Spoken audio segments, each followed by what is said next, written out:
You're listening to Ernestly Speaking, the only weekly podcast that covers friends, foes, and anything that goes. And now, for your badass host, Ernest Owens. And we're back with another episode of Ernestly Speaking with your host, Ernest Owens, myself. Well, September is Septembering, okay? Like, it's almost as if summer was like an afterthought. I mean, I am like full throttle into the month, and it hasn't even been, it's been like what, the first full week of September is like the first full week. And I feel like everybody just wanted to leave summer behind. It just seems like everyone's just moving forward. You know, no one's looking really back. The weather is, still, decent. Like I'm still getting away with wearing shorts a couple of times, which isn't bad. But it's obvious everybody's headset and headspace, I would say, is definitely into fall. The moment Labor Day was over, it kind of slapped everybody in the face and was like, okay, get back to work. And I'm not mad about that. I'm kind of happy that there is, fall is my favorite season. So this isn't a bad thing or critique. It's just like, wow, people are really up and running. Everybody's getting their ass together and getting things moving.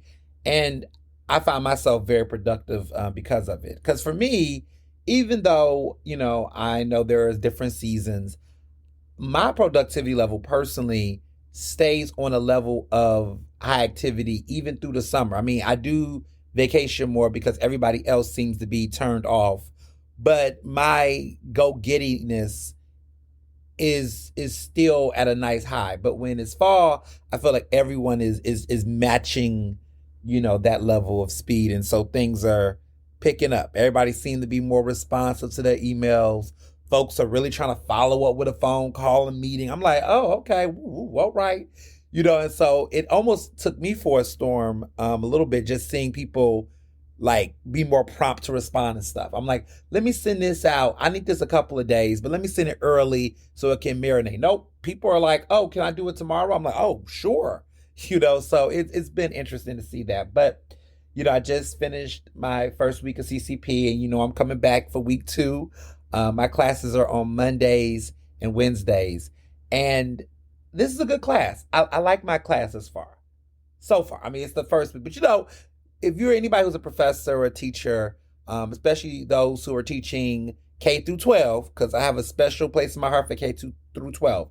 I've never been a K through 12 teacher in the classroom. Fun fact, I did work with K through 12 students, but it was always through after school programs. So many, many years ago, I want to say, 10 years ago, nearly 10 years ago, about 9 years ago, I was at West Philly High. I was in West Philly. Back then I was living around 50th and Arch, nowhere near the grand loveliness of where I'm at now and everything else. But at this time I was living in my studio apartment, $450 a month. This how it was back in 2015. It was like 2015 this was. And I was at West Philly High, and I was working at an after school program there. I was doing a lot of after school activities.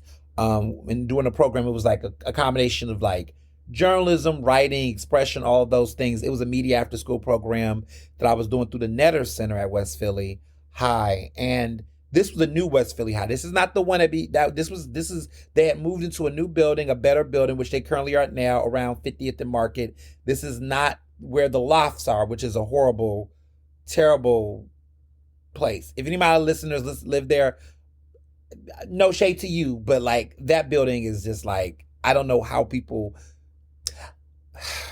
okay. It's just, for me, I don't know. I haven't been to every unit there, but there was at one period of time I did a walkthrough there because I was considering moving, many, many, many episodes, seasons ago. You all remember my whole fiasco of like where I wanted to transition to live, and the lofts, that loft area, whatever, West Lofts or whatever they call it, was one of the places I considered on my list. I should listen to Mr. Johnson, because he just kind of was like, you really want to live in an old school? I was like, I don't know, but I really wanted something different than where I was living at the time. And so we were looking at places, but we just went in there and it just still felt like a school.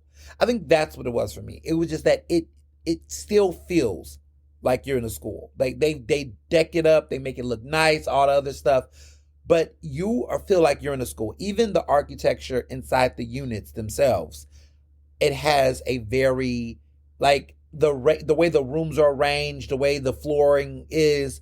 I remember I went into one unit that was available. It was a high ceiling. And I was like, oh, that's really nice. And then I started looking at some of these little rooms, and I realized I was inside of a choir. Like, wherever their old music room was, I felt like the unit was a partial spacing of an old music room. And I was like, oh no. Like, it was just like, you could just tell by the way that things are spaced out in certain areas. I was like, that's not even a small workroom. That's an old attic.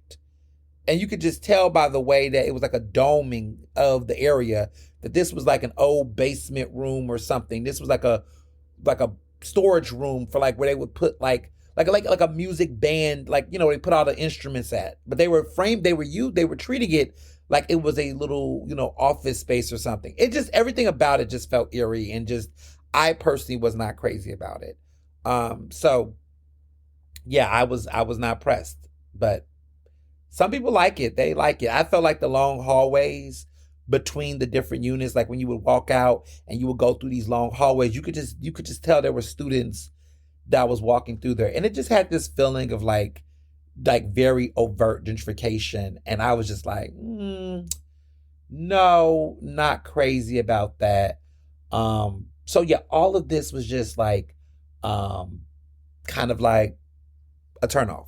But nonetheless, the new West Philly, the new campus building is probably one of the nicest public schools I've been to in Philly.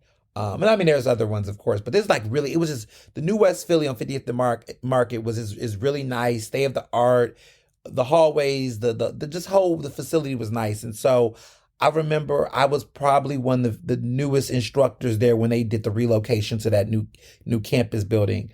And it's funny because, you know, they also have a voting location, and I actually vote inside of that school. I'm not going to disclose where I live and all those details, but I do, I can vote over there. So, in that area. So it's nice to go and stop by and just see it every blue moon. I mean, clearly the students I taught have since grown up, graduated. Some of them went to college, some of them went to the workforce. And it's funny because I bump into some of them at different places I'm at. And I'm like, oh, wow, how's life? And how you doing? And it's so nice to see some of the kids who are still in the city. And then some of them graduated and then came back to Philly to work and intern and things. And it's just a small world. Like, some of them were like, oh, you know, I saw you on TV. I saw this. And I told people, you were my teacher at, you know, you were just starting. And it's true. Like, when I was at West Philly High, this was 2015, I was like freelancing early in my career. Like, I graduated from Penn in 2014, and then was freelancing at that point. When I was at West Philly High, that was like a part-time gig in addition to freelancing at Metro, the free paper. And so I was really beginning to really, really get everything before everything blew up. And those kids were just great. And so I love doing after school programs with them and connecting with them and just seeing their journeys. And also just seeing how interesting, you know, like, my heart goes out to teachers who teach not after school, but during the school hours, okay? For people that's in high school, because having them for after school wasn't as chaotic. Like, there wasn't really much fighting and things. There wasn't physical fights, anything like that. You know, I know stuff like that goes on in the daytime hours and whatnot, in the morning hours, but there wasn't any fights or anything. It wasn't anything chaotic like that. But you did get the drama. Like, you knew who wasn't friends with who. You can sense the cliques. You had to break up the little relationships that was taking place. You had to do a little bit of that. And with after school program, it was volunteer. So when kids decide to stay after school, it was an option. So kids who did stay after school, a lot of them wanted to actually participate in activities. And then some of them just didn't want to go home, which is another story within itself. But, you know, a lot of them, you know, but they were respectful. So they were like, you know, some of them were interested in media and really wanted to learn, and we did documentary projects and cool stuff. And then some of them were just like, look, they just did not want to go home. They really wanted to just be able to somewhat be around their friends and things. And so it was very interesting with those nuances. And at that time, oh my goodness, I was like 23, so I wasn't too far from their age. Some of them were 17, 18, so I was definitely more of a big brother figure for them in that regard. But it was just different. And so I always tell any of my teachers, I got a lot of fraternity brothers and friends and people that's in education and public education and with young students. I'm always like, you all got that, because you don't really get to pick who you teach. You go to school, your class is your class. You don't really get to say, I don't want these kids or send them out. You got to take what you got and work with them and make sure they succeed. Fortunately, with college, it gets a little bit better. It gets a lot better, actually, because at that point, people figure it out. But with my CCP students thus far, I'm really impressed with them. They seem to be, just seem to be in the know.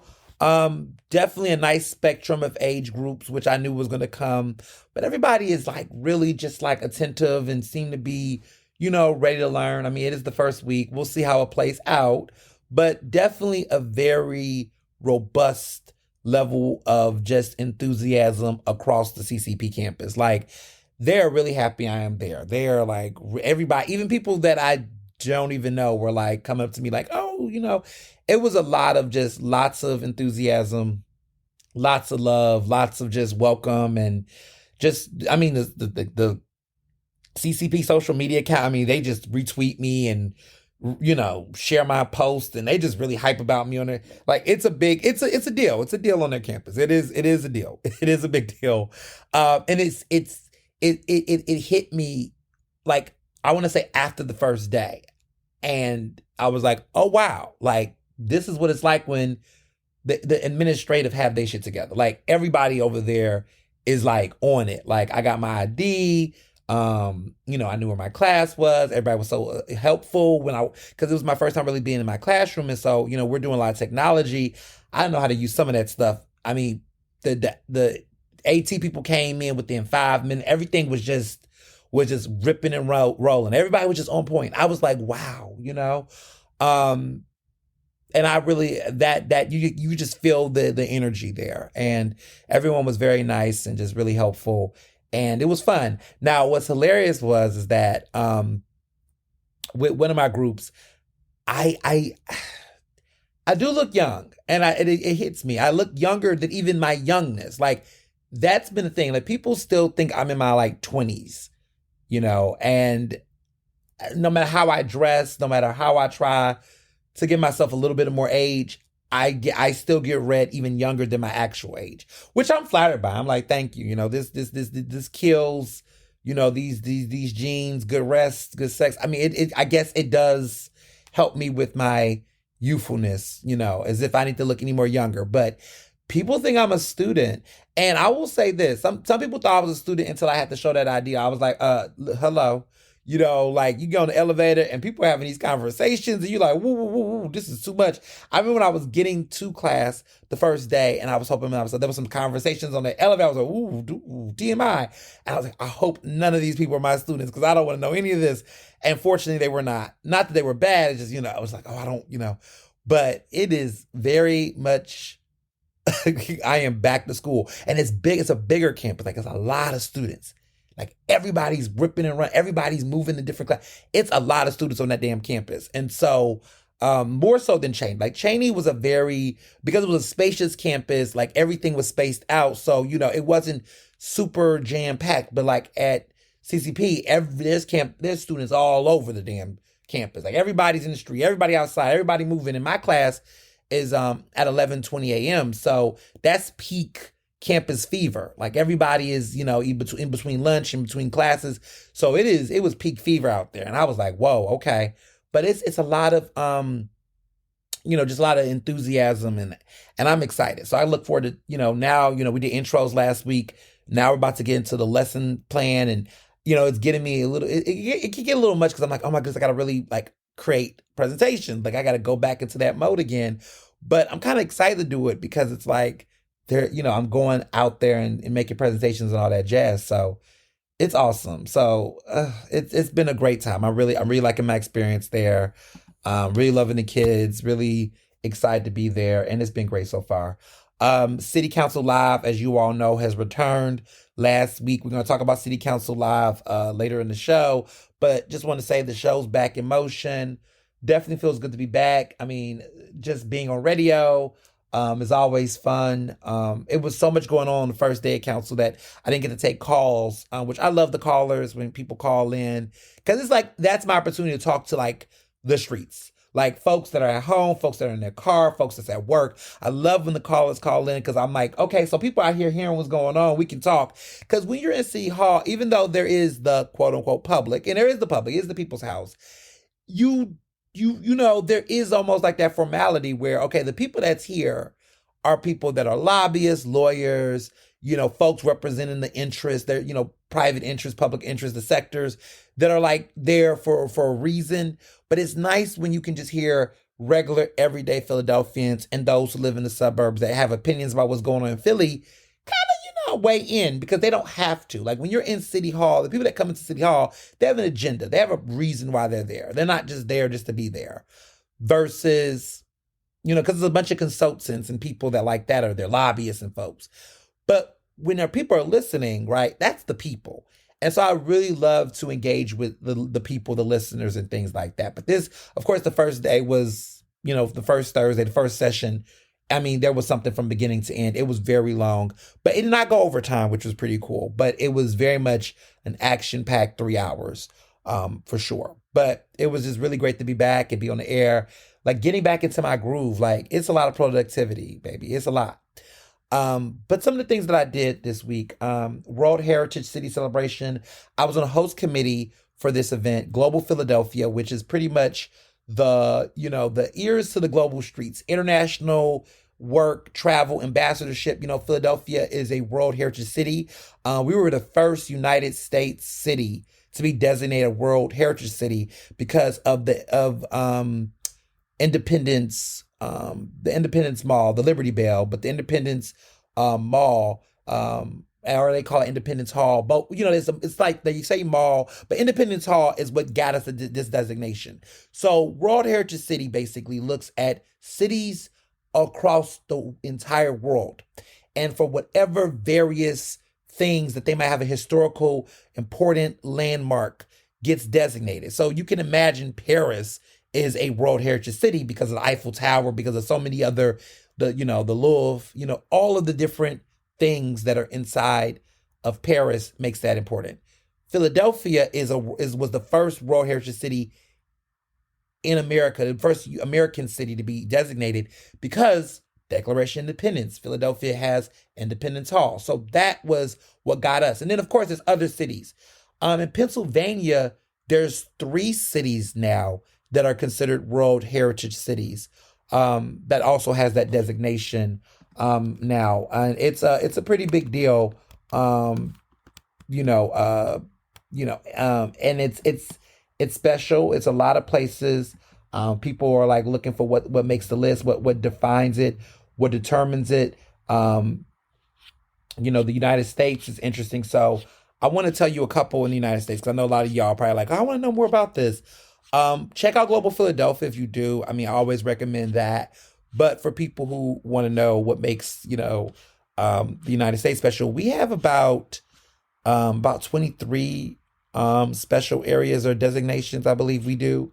A lot of other countries have way more, and so United States, we have 1, 2, 3, 4, 5, 6, 7, 8, 9, 10, 11, 12, 13, 14, 15, 16, 17, 18, 19, 20, 21, 22, 23, 24, 25, 26. 26. We have 26 total. But we have Independence Mall. That's one of the big ones. Statue of Liberty in New York City, of course. The San Antonio Missions, which is another one. There's a lot of them. And we got a couple of major ones across. The Moravian Church is another one in Pennsylvania, which is in, it's I forget which one it is. I mean, we have Independence Hall. There is Pennsylvania gets third one. This one, we got the Moravian Church, which is important, which is the recent one that got designated this summer. It's in downtown Bethlehem. For those who don't know, it's in downtown Bethlehem. Um, but then there's also the Frank Lloyd Wright's Falling Water House, which is in Fayette County. So that's the other designation. So it's three. So we had a celebration at the Crystal Tea Ballroom. It was very lovely. I went, of course, to one of my besties, Miss Sharon Cooks. We went out and had a great time. This is like a thing we always have done in recent years. Like before I was in the host committee, we've gone to this event for like I want to say 4 to 3 consecutive years, and so we've always gone. The Crystal Tea Ballroom is in the Wanamaker building, which is the same place where Macy's is, and it's also a very pretty wedding venue. A lot of people have done weddings at the Crystal Tea Ballroom. It's very historic. It's been around for a very long time. It's a pretty place, and it's really nice for like venues and events. A lot of people like having their events at the Crystal Tea Ballroom, and that event was definitely very fabulous. Nice space, nice seating. I haven't had any events there myself, but I know a lot of events that have. I went to an HRC dinner. I feel like every time at the Crystal Tea Ballroom, I'm always with Sharon. Like I feel like we've gone to like it was the HRC gala like last year. And that was when T.S. Madison received an award, and we saw T.S. Madison. She was super dope. I call her Maddie. We're actually cool. She has my number. I have her number. We text each other. Like, I saw her, like, when I was in L.A. for the Grammys, I, like, hit her up, and I was like, I see you're in town, girl. Let's go out. And she had a really nice block, like, a party, like, a big old, like, party. And, I went to her party, and it was cute. It was VIP. It was dope. So, I call her Maddie. But, I know people call her, they know her as T.S. Madison. But she's so sweet. But she was getting honored at HRC, so I was there, and I went with my homegirl Sharon, and I just hit her up. I was like, "Hey, girl, like, there's like a green room. I know a lot of these fans are here. Like, I'm in the back. I'm trying to come through." She's like, "Okay." So when I went to the door, they just let me in. Okay, they just let me in. It was star studded. Okay. I was back there with her. They had a nice green room. She had a nice little private room. It was pretty. It was grand. It was grand. But it was a good time. I'm not going to tell those stories. Not today. That's what else I'm going to tell my friends, those stories about the fun. But that, she's a celebrity, but she's very fun. I will say that. She's a fun girl. But yeah, just the Crystal Tea Ballroom is always a good time. And shout out to Global Philadelphia. Shout out to people that were there. They honored Dan Hefferty, who is the owner of the hockey team. He's a billionaire, I believe. Definitely super rich. Like he's one of the biggest critics of. He's one of the biggest critics of the whole situation going on with the entire arena situation. He is, of course, he's the owner of the Flyers, the hockey, the Flyers, and I love the hockey. I love going to Flyers games. And he is the owner of the Flyers. He's one of the big owners of them. He is, critical of the arena. He's not a big, he's not really into that. Of course, he's the CEO. He's one of the CEO. Daniel. His name is Daniel Hilferty is his name, but we call him Dan Hilferty often. But he owns the Flyers, and they're, of course, in the Wells Fargo Center, which now is Comcast Spectator. That's what he do. He's a big deal. He got honored, and it was great to meet him in person and see him. And he's doing some great work. And I also, as you all know, do not support the Chinatown Arena. So it was cool to, be in a room and see the right people getting honored. And, he's a big, true supporter of Philadelphia and what they have going on and what we have as a city going on. And yeah, I mean, if it's not broke, don't fix it. That's where I stand. I mean, why do they need to go off and create an arena that's going to devastate people? Shout out to the No Arena in Chinatown folks who had a successful protest this past weekend. Between 3,000 to 4,000 folks, even in the rain, showed up and showed out to speak out against this arena. And a lot of people are now bringing up, without talking too much about it, and there's a lot going to be said, but there's been a lot of conversation about how even if there was an arena built, it can create a blockage for ER folks, for folks that needs to go to ER at Jefferson. And I didn't even realize that all of that development and the traffic congestion can also make it hard for emergency room patients, people that need to get to ER at Jefferson, that area, how that could create a barrier or blockage. Like, these are all the unintended consequences that people do not think about when they think about these arena issues and stuff. So just some food for thought there. But yeah, lots to talk about. So things I did. I went to Anejo, which of course you all know was in Northern Liberties. It's a Mexican restaurant. Brand new, like, menu changes that are for the better. I was there, of course there was a couple of other great media folks there. Alex Holly was there. We had dinner. She was there with her good friend, who was also in the industry. And we had dinner there. It was nice. It was real relaxed, real chill vibes. The food there, I mean, they have a brand new robust menu that I like. Anejo has been always, for some people, up in the air, up and down. Like, it has definitely improved. Very much so. I definitely like it more than I've liked in the past. In the past, it was more like, margaritas, a couple of tacos, whatever. But they seem to really want to emphasize, all types of different dishes. They had this really great spicy lamb chops, and those are great. They have new tequila cocktails. It's not just margaritas, that I really appreciate. They had this smoky mezcal watermelon cocktail that was really seasonal and was really good. They've always had empanadas, but the chicken empanadas is also one of my favorites there. Various ceviches, different ceviches for what you like. But my favorite ceviche was the tuna one, I believe. No, the red snapper ceviche. That was great. The red snapper ceviche was awesome. And their dessert menu was really good too. They had, I think I did a tres leche cake or tres leche dessert. It wasn't the traditional cake model. It was something with a remix, but that was really good as well. But it's a very different menu. If you live around Northern Liberties and you're in the area and you're looking for something a little bit more elevated, but not also super, super fancy, but also quality, Anejo's new menu is rocking. And I want to say, the restaurant industry has evolved where people don't talk enough about restaurants that revamp menus because we're too busy talking about new restaurants, which of course I'm going to talk about a brand new restaurant today. But we don't talk enough about revamps of menus at restaurants that already exist. And as somebody who's into the food industry, a food critic, a food journalist, all the things, that is something that I am going to do more of. And so when I talk about how I spin the block and go to restaurants before, a lot of you all will message me, text message me. My friends text message me. Y'all DM me, okay? But will DM me on Instagram specifically. Like that's my hotspot. Y'all love to DM me on Instagram. Like that is y'all one way to communicate with me, which is really cool. So what happens is that people will say, I'm going to this spot, like this restaurant. What do you think about it?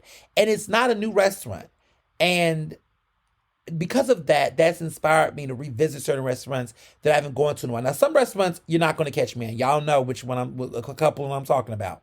But there are restaurants that are still hot and popping. And it's inspired me to revisit a lot. So this summer I did a lot of revisiting of older restaurants because before I get into this restaurant I'm about to talk about, a lot of restaurants this summer really was not, a lot of the new restaurants that dropped this summer really did not impress me. I was not that impressed with a lot of new restaurants this summer. And it wasn't that many new restaurants, as you all noticed. And so I wasn't really, this year, the new restaurant boom was really flat.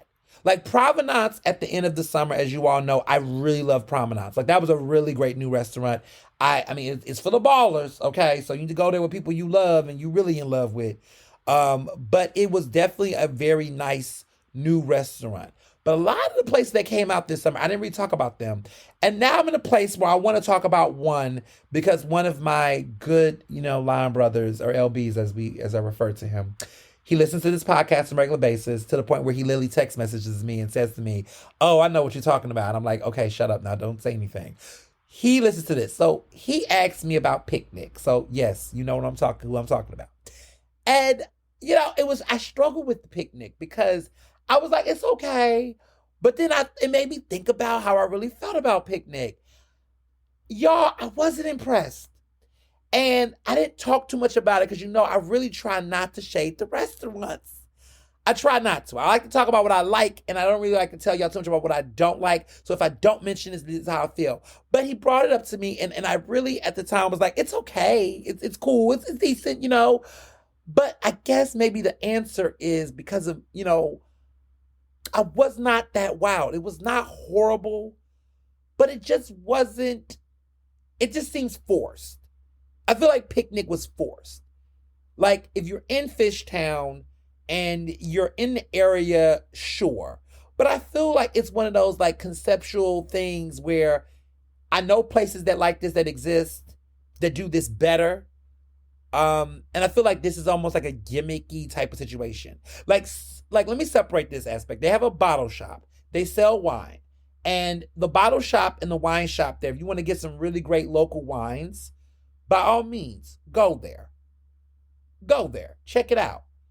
But the place itself, the rotisserie chicken was good. It was some good things. I do feel like it's a little overpriced for what it's giving.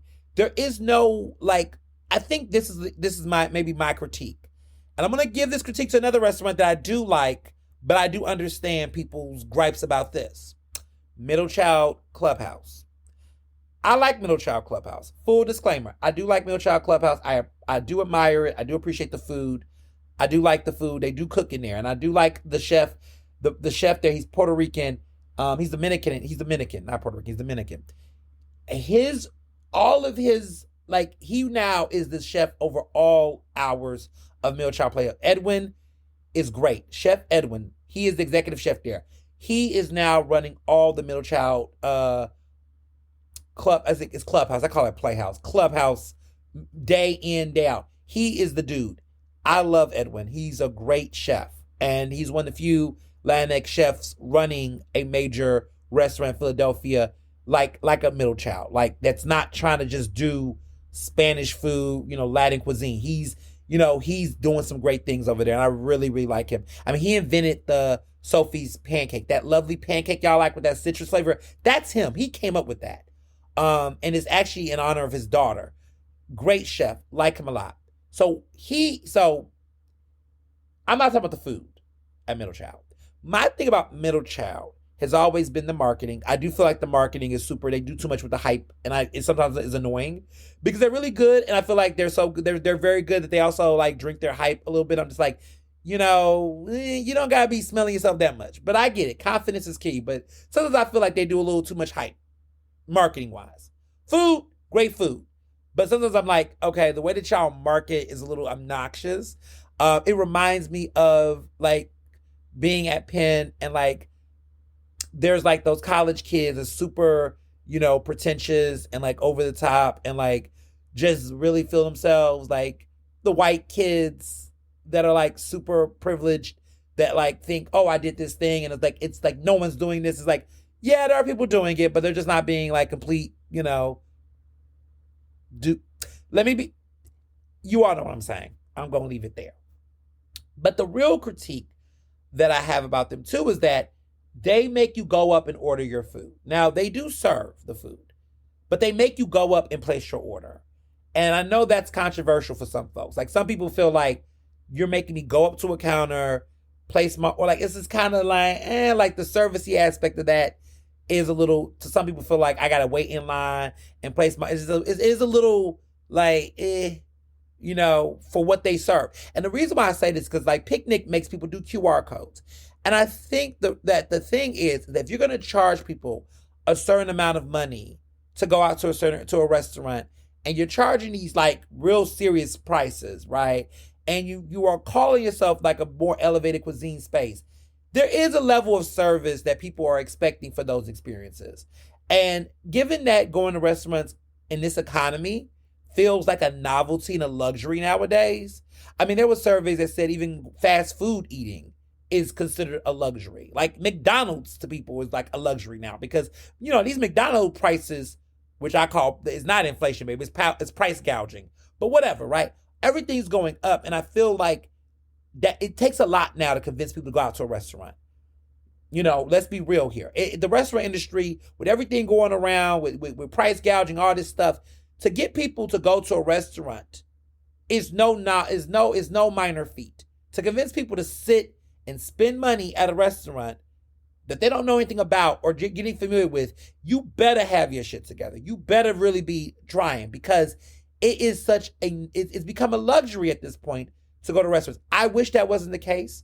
I really wish that there were more diversity in prices for restaurants. There are some restaurants that are affordable, more affordable, but it just feels like overall the cost of restaurants and things is going up, and people do want a little bit more of a reason to go out. So I do, from a consumer standpoint, understand this critique. Even though there are restaurant owners that will swear up and down, we're trying our hardest, people are hard on us. Yes, this is true. But at the end of the day, you chose to create a restaurant.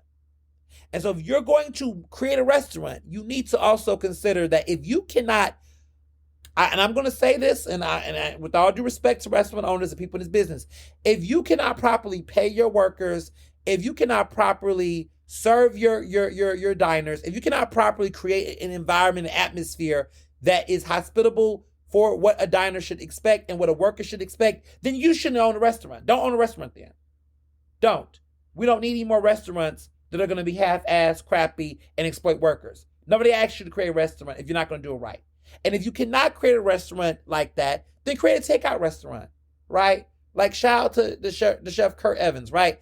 He doesn't have a full-service restaurant. He has a fun, fast, casual takeout spot. There are other ways to create a dining experience if you cannot do it right. And so I'm at that point of mind where I don't feel sorry for bad restaurant owners and people who don't pay their workers or don't create a really hospitable environment. If you can't do it right, don't do it at all. The restaurant business is cutthroat.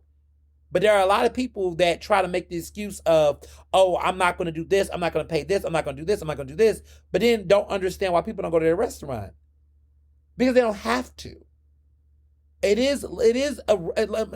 Restaurants are not necessarily a necessity in people's budgets.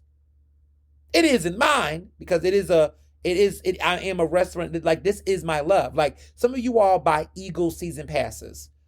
I buy, play season passes. Like, I love season passes to go to the Kimmel. I love that. That's my life. Like, when y'all tell me what season, you talking about the Broadway season? Oh, you talking about the Eagle season. Oh, child, I don't know about that.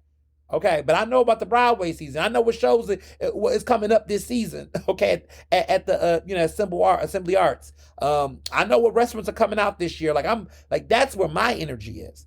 But for a lot of people, fine dining restaurants is not necessarily a necessity for them in their social budget.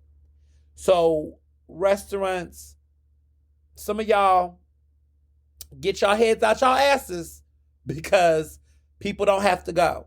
And with all these restaurant closings that are coming up, it's becoming more scarce out there. But you got to put some thought into service. So Picnic, I just feel like if you're in the area, check it out. If you're not, no hassle. It is, honestly, I will say it is a skippable. You can skip it and I feel like you're missing out. It's not a place that you just have to go to. I'm not going to hold you. But let's talk about a place that is not a skippable. A new restaurant that is clearly not Picnic. Not that I'm comparing them, because they're not the same at all. Bastia opened in Fishtown. It's been open for a couple of 2-3 weeks. I finally had a full seated experience. As you know, this summer I did a preview. They did some pop-ups at some various restaurants in Philly, and I did a preview. I tried a preview of the menu at one of the pop-ups. So I got a sneak peek of Bastia this summer. But you all, I went to the restaurant. It's out, it's open, you can make reservations. It's out there. It's out to the public. Mr. Johnson and I went on a Friday night. It was a Friday night, lovely date night. I was in love. It is the best new restaurant I've been to thus far in Philadelphia. Provenance is great, and it's a great time. But Bastia is lively. It's people. These are two different restaurants that are both great. Let me be very clear. Babassia is is a very immersive experience. Music, cocktails, aromas, multiple courses. It's not a tasting menu. You go, you pick different items off the menu. It is Mediterranean driven, but there's pastas, there's other dishes, there's seafood, there is all types of dishes. There is something for everybody. There is something for everybody. So if you're picky and you don't like pork, if you don't like red meat, if you like seafood, but you don't like this type of seafood, there is something for everyone on this menu. Their cocktail menu is very extensive. They're at the new Anna and Belle hotel resort situation, a lovely boutique hotel. That hotel is gorgeous. That pool area is one of the best pretty pool views in Philadelphia hotel history. I'm just talking about the hotel, y'all. They're about to put a new bar situation there called Colette. They got brunch at Bastia now. They have a brunch situation. It is brunch. It is lunch. It is dinner. It is gorgeous. It is a gorgeous restaurant. Okay, even the plating had me like, this is pretty. The prices are very fair. A lot of the dishes are in the 30, the upper 20s, 30ish range. Main courses are around the mid 40s, late 30s in the price range of prices. Reasonably priced, I will say. Cocktails are great cocktails. Cocktails are in the 12-ish, 13, range. Not super expensive cocktails, not $8 cocktails, but reasonably priced cocktails. Various levels of strengths. They have lots of aperitivo, spritzes. They had a Hugo spritz pretty much, which I loved. It wasn't called Hugo spritz, but it pretty much was. Lots of spritz, lovely Italian flavor, Mediterranean, south of France. I mean, lots of that energy and flair throughout the menu. Just great. Very highly recommended. My 5-star pick for me. Definitely felt like I was back in the robust Philly new restaurant hype. Like, this is the restaurant I've been waiting to open in Philadelphia. Did not disappoint. When I say highly anticipated. Definitely was exciting. Definitely was looking forward to its opening. Definitely loved what I saw. Definitely found it captivating. Was very impressed. This is a very nice restaurant. This is a restaurant you want to go with friends. This is a restaurant you want to go on a nice date with. Now, let me be clear. I don't know if this is a first date with somebody that you don't want to be serious with. This is just a little hookup situation. Don't go here. If this is somebody that you really feeling and you really want to make a good impression and y'all grown, go here. This is a very nice restaurant. This is a fun restaurant. The music is wonderful. The cocktails are great. The dessert was phenomenal. I really love this restaurant. I cannot praise it enough. We had a really great time there. Yeah. This is like when I was telling you all that the new restaurant season in Philly was dry this year and I just wasn't really excited about anything. This just reboosted my faith. I feel like fall, everything is great in the fall, including restaurant openings, including, Libra season that is coming. There's another season right now, but we don't really talk about her. But as far as seasons go, fall is in. And then lastly, there was a great tea time I had at Bloomsday. Now, you all remember I circled the block at Bloomsday a couple of weeks ago in the summer and went to dinner there and tried it out and really love Bloomsday. It's a classic. Well, I went there for tea. They have a new series they're doing every beginning of the month. They've been doing this for the past summer. Couldn't make the other ones because I was at the Vineyard last month. Before that, it was like around 4th of July, so it was 4th of Jamarcus, so I couldn't go. But me and my bestie Jamarcus, we did tea time at Bloomsday. And it was fabulous. Bloomsday which is so funny, Bloomsday is in Head House Square, y'all, Society Hill. It is not too far from Provenance, actually. So remember I told you Provenance is in Head House Square, Society Hill, over there where the old Iquichel restaurant was, over there where, what else is over there? There's that Argentinian steakhouse. It's in that area. It's over there. It's all a part of that, like, nice, folksy, old school Philadelphia, colonial Philadelphia vibe. But Bloomsday is over there, as you all know. But they do this really nice tea time situation that is, I want to say, the first Saturday of the month, but don't quote me on that. But typically it's the first Saturday. This series is great. It's like 75 per person, and they do these nice like multiple rounds. It's like tea. It's a lobster bisque. There's these really, it's a fancy high tea, so it's like you can do unlimited tea. You can they have the treats, like the little nice little desserts and treats. There's like these specialty desserts you get in addition to like sandwiches, croissants, and there's like a nice first course and multiple courses. It's really fun. It's a nice fun lunch tea time situation. It's from 2:30 to 4:30. So it's like if you did not do brunch and you want to have like a little nice mid-lunch brunch vibe. But we had a really good time there. We had a really nice like time. And just caught up and had tea, sip tea. And the Saturday was very dreary. You know, it was like not sunny too much. I mean, it rained a little bit, but it was the perfect weather, the perfect mood for that experience. So I highly recommend it. I really do like Bloomsday. I've gone like 2 times already in the past couple months. It's very underrated to me, and I highly recommend it. So just wanted to put that out there. Shout out to Bloomsday and the lovely people there. It is very like Black, by the way. The service is there. Everyone is really feeling it. So yeah, please be sure to check it out and see what it's giving. So let's get to hot topics. The presidential debate by ABC, the ABC News presidential debate. I'm super excited to announce that I have media credentials to cover this debate. Yes, I will be covering the debate. I got media credentials to cover it from ABC News. Yes, they let a bad bitch in. I'll be covering the debate live.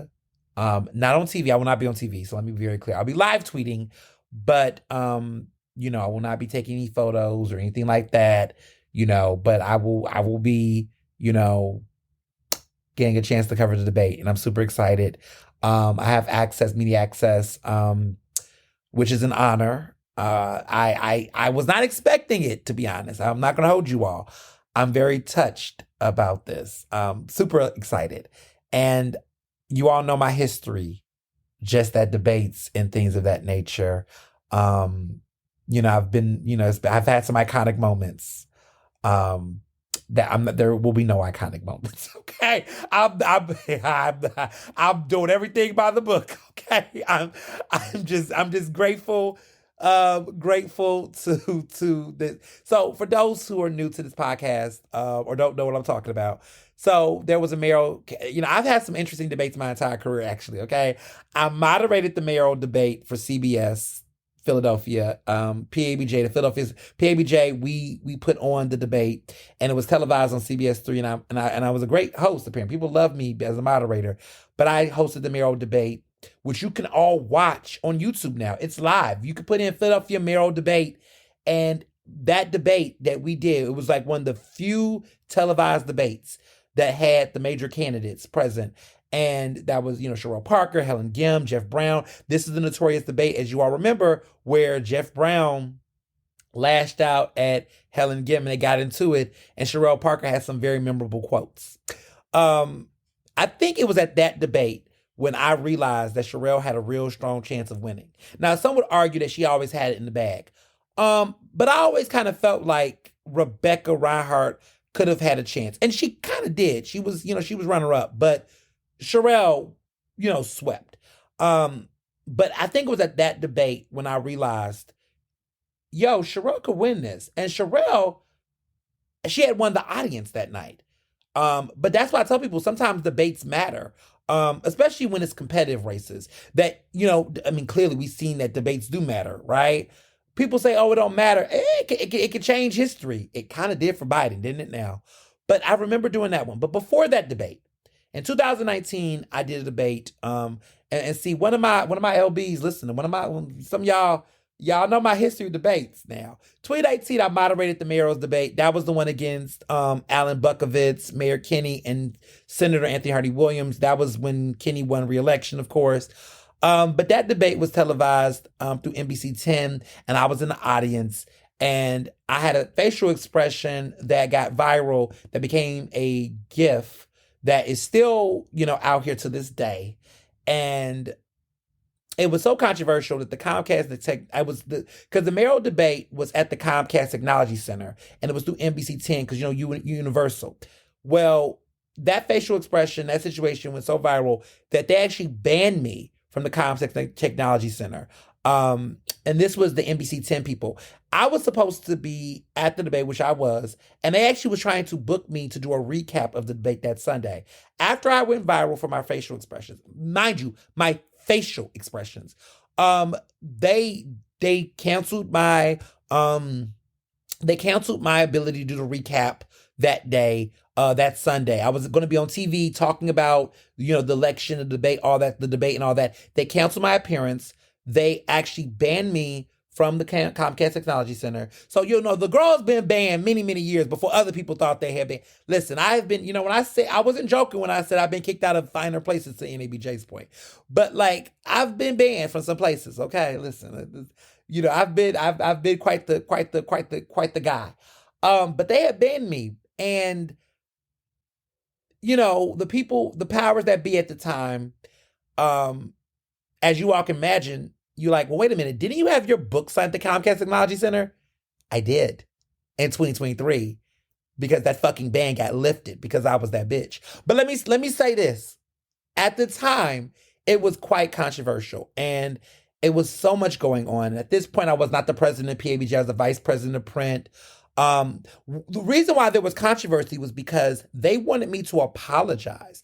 And I know one of my good friends, who was one of my old heads, who's a good mentor to me and good friend of mine, he actually knows who he is. Because when it went down, I told him what happened. And he actually was the one who he fought for me to get that ban taken off. He knows who he is, and he called some people up, and it was just a hot mess. But that brother knows who he is, and I have a lot of respect for him. He knows who he is. I just want to shout him out. He listens to the podcast a lot. So when you know this, just text me and just say, but I appreciate him for that. But, and that actually started my contentious relationship with the NBC 10 group and all the people there. All know I interned there in 2012. I used to be there a lot. And y'all notice that you don't really hear much about me in NBC 10. Now, clearly, I love Comcast. My mom works for Comcast. I like a lot of the Comcast execs, good people with the Comcast side.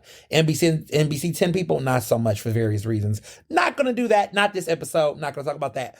But, I'm good now. I'm all good. We all good. Everybody's, knows where they are and where they stand. So I want to be clear about that. But at that time when I had got banned, it was a mess. And what was part of the controversy is that they wanted me to apologize to them. And I was like, what am I apologizing for? I didn't do anything. I'm a Black person. I'm a person. I naturally reacted. I refuse to apologize. Because, when and I stood 10 toes down. See, this is those iconic moments that one day when I have a memoir and I write about my memoir, I'm going to tell a lot of stories that I don't tell you all here on this podcast. I tell y'all a lot that I don't actually post on Facebook for various reasons. But when I ever do that tell-all, whatever it's a documentary, that book, it's going to be a lot of shit I'm going to tell. And some people are going to have to either retire, quit, resign, get fired, get caught for what they've been doing. And I'm going to tell y'all all about some of these people and these experiences. Because let me be very clear. I didn't sign no NDAs. I don't do NDAs. I don't sign NDAs. And that's not because I don't respect confidentiality. I do. But I'm not about to lie about criminal behavior or behavior that's inappropriate. No. And that's why, you all will understand this about my career, is that because I work for myself, because I do contracts, I'm independent in those type of ways, I'm free myself from a lot of those things. No, I'm not doing no severance package. I got money. I don't need to, you're not going to pay me to be silent. And so my power has been in the fact of my knowledge and my information and knowing. And so people, as much as y'all think people want to fuck with me, they don't really fuck with me because at the end of the day, I know I just let me be. For everybody's good. And that's not extortion, that's not blackmail, I don't do any of that. I just like to get out of a situation where I'm just like, look, I'm not being tied down. My silence will not be tied down to an NDA. I just want to be free from any situation that's not for me. And so I'll say that about certain places. I'm not going to get into the details for my own personal, I got a lawyer. So, lawyer be like, pss, pss, pss, cut, you talking. So I'm not doing all that. But what I will say, is I just protect my peace, and the freedom of my creative expression and just being myself. And I will always just make decisions that will do that. I'm not going to oblige myself to anything that's not fulfilling. That's a word salad, but I hope y'all get what I hope y'all picking up what I'm putting down. So when they did this invisible ban and they wanted me to apologize, I was like, I'm not apologizing. I was threatened. Like, people threatened me that they was going to blackball me. It was a lot that went down behind that gift. That gift, as viral and as funny as it is to people, and people laugh, and my facial expressions have become a new, an iconic. There's plenty of memes of me and things out there. That's fun. I love it. Sometimes the truth, the behind the scenes story of some of those viral moments, woo, you just would never know. And that was definitely an experience. And some of you all have known, I've talked a little bit about that story in depth in the past, but I definitely was in the hot seat right behind all of that. And that was in 2019. That was, as you all know, that was like 5 years ago. So to be able to, that's why it was so powerful to me. And it was beautiful for me that 4 years later, to be able to be on TV with Yuki Washington, who was a legend, who's an icon I look up to, one of my media godfathers, my media godmother, of course, is people like, Oprah, Patty Jackson. Like, I just love that I have legends that I can look up to and have been able to meet and to see. Ariana Huffington, being one of those people that gave me an opportunity to break in my career when I was in college. Like, I have been so blessed and fortunate to have, like, people like that have cheered me on, have encouraged me, have told me to do my thing. And so the beautiful thing is that I have been saved from a lot of crazy situations because of just good people out there speaking me up and protecting me and things like that, especially understanding what I do specifically. Because, I always wanted to be an independent artist or independent journalist, and not be constrained. But there's a lot that makes that happen. You have to have a lawyer. You have to have some major power players in the industry that's going to have your back. And you also have to have a platform and support system that allows you to do that. And a lot of people have tried and not succeeded, not because they weren't talented, not because they didn't have, great ideas, but because they did not have all those other factors at play. And if it wasn't for a lot of people and it wasn't for my, followers and folks like that, it could have went very differently. But the beautiful thing is to CBS gave me the shot to moderate a candidates forum and let me do my thing. And I killed it. I nailed it. It was a great experience for everybody involved. I mean, it was just awesome. Like, for Yuki to even be by my side and like work with me through that process was just tremendous. But they gave me that shot. And because of that opportunity, that opened up other opportunities and doors for me where it was possible to do City Council Live. Because to be honest, that wasn't necessarily an easy, opportunity to land, because there were so many people kind of like, but because there were folks like Kelly Frank, and she knows I love her to death. That is a general manager of CBS. Because there were people who were there that, in other spaces that was like, yo, this guy needs to have this shot. Like, let's do this. It allowed other people to see it and go, yeah, let's give him a shot. And so that opened the door for me to be able to go into that aspect of my career. I mean, granted, I have talent, but to broaden my ability to go in other places.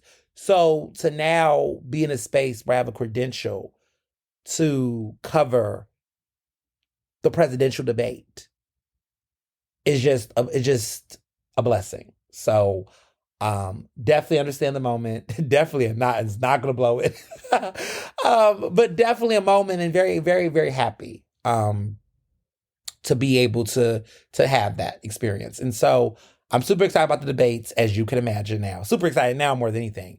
Because, to be honest, you never know with these local, with the national, right?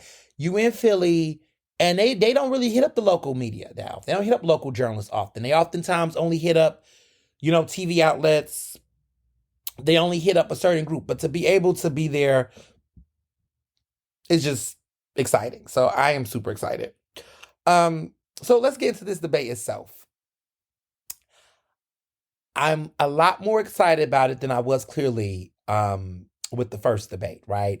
You all know that I was very much one of the people who kind of was like, okay, Biden's performance was not great. We all knew that, but I didn't think it was enough to throw him aside. And I still believe that. Like I do, but now knowing what we know now of how exciting, robust, Vice President Kamala Harris has been, it makes sense now. It was a risk, but it worked, and she's great. And she's a great candidate. And I'm actually excited about this debate because it's not going to be two old white men debating. It's going to be a seasoned elected official taking on an idiot. That's the nicest. I'm going to say that. An idiot. Donald Trump is an idiot. He's a moron. And to see her get the cover, to cover him, is... To get on that ass, to cover him and slather him. I'm excited. I just cannot wait to see her, to watch this debate. America, 9:00 Eastern Standard Time, y'all. What are y'all doing Tuesday night? Okay, September 10th, baby. We are in the building. Okay, September 10th, we are in the building. So I'm super excited about seeing her. Just get him together. So here's my predictions about some of this. Some of my predictions is, I'm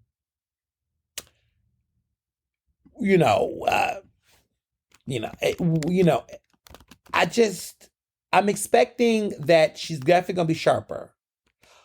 She's definitely going to be sharper. Those are my expectations. She's definitely going to be sharper. She's definitely going to really defend her record and defend this administration. I think that was the one thing Biden was lacking. He really, Trump was just out here saying all kind of things. And I just felt like he was just exhausted mentally, cognitively, physically. I just think he just could not. I think he knew his heart was in the right place. But I just don't think he was on it to really pin Trump down. I think Trump is I don't know. He's never debated her. They've never debated before. So he does not know what to expect. He's never debated Kamala. So, but she's always wanted to debate him. Okay? She's been ready for this. She's been ready for this for years. And I am ready for this. I'm excited for this. And I think she's going to whoop his ass in this debate. I think she is going to beat him. I think she is going to hammer him. And I think she's going to do so in a way that she's going to reveal and expose how inept he is. I think he is going to just be so unhinged and just not prepared for the level of intellect and preparedness she's going to have. I think he's going to go low. I think he's going to feel like he's going to have to make these ad hominem attacks because he's not going to win the fact argument with her. And I think this is what Donald Trump does. Like, I seen him with Hillary, right? But Hillary was a little bit more gracious than him. And there was a difference because at that point in time, Hillary and Trump never had the White House. Trump's had the White House already. And she's been in the White House. So you're dealing with two people who has had some policy experience and influence. Kamala kind of pivots a little bit because she didn't get to make the same decisions that Biden did. But in many ways, she cannot throw Biden under the bus in order to defend herself because that's a reflection of her, right? So she's going to have this interesting dance where she's going to have to distance herself a little bit to, proclaim her policy and where she stands. But she has to also be very delicate not to throw Biden under the bus either, because that is her, she still works under him, and that's still her pal, right? But at the same time, she can now talk about Trump's record. She can also now speak to the failings of the Trump administration and policies that he's done, right? Because he likes to talk about tax incentives, but that arguably has created the financial shit that we're in now with all this price gouging, this inflation. What he did with those cuts created the financial problems we have right now that now the Biden administration has to deal with. So she gets to have an opportunity to really articulate that in ways that just Biden was just not in the right headspace to do. So I am fascinated to see how she plays off. I just think Trump is going to get defensive. And I think when he gets defensive, he goes into innuendo, he goes into crazy ad hominem attack. And I think it's obvious he's not going to really want to have a clean, fair debate against her without not lying. And she's going to check him on every shot. She's prepared. She's been in Pittsburgh preparing. She's coming to Philly, any day now, in the next couple of hours, I imagine. And it's going to be crazy. Cars are already out. There's already trucks. There's already people out at the National Convention Center. I live in Philadelphia, so I don't got to be out there like that. Look, I'm going to, after I teach my class, I'm going to pick up my badge and everything. But it's a moment, y'all. It's a moment. And I am taking all of this in. So, yeah. This is exciting. This is exciting. Now, since we're on the topic of Trump, a lot of you all have been talking about the false documents case. He was found guilty. Okay. He's a convicted felon for this very reason. However, the judge has decided that there will not be a sentencing for him until after the election. Womp, womp, womp. A lot of people thought that this judge was going to make this decision, but yeah, it's not happening until after, it's not going to happen until after everything happens. And so, yeah, it's going to be epic. And we're going to see how this plays out as time progresses, but it's going to be interesting. Yeah, it's going to be interesting. And I'm excited to see how some of this plays out in time with everything that's going on. It's going to be interesting to see what happens with the sentencing. Like, is he going to be found? If he gets elected, if he wins the election, which hopefully that does not be the case. Like, my fantasy would be that, of course, Kamala wins, but his sentencing and everything that comes following this election, that the trials can speed up, that he'll go through his trials during those 4 years while Kamala is in the White House as our next president, as our first, woman president ever, that Trump will then continue to face the trials he has, and he'll find himself in jail. He'll find himself buried in debt. He'll find himself that not only will the end of the Trump hold on the GOP be over, because the influence it's going to take some time for that influence to die, but his stranglehold of the Republican Party will die too, because essentially he's going to have these legal woes. He might go to jail for other cases. He's going to be so diminished in all of that, him running for president, again, that's it. The GOP will have to let Trump go. This will be the second time he's lost the presidential race.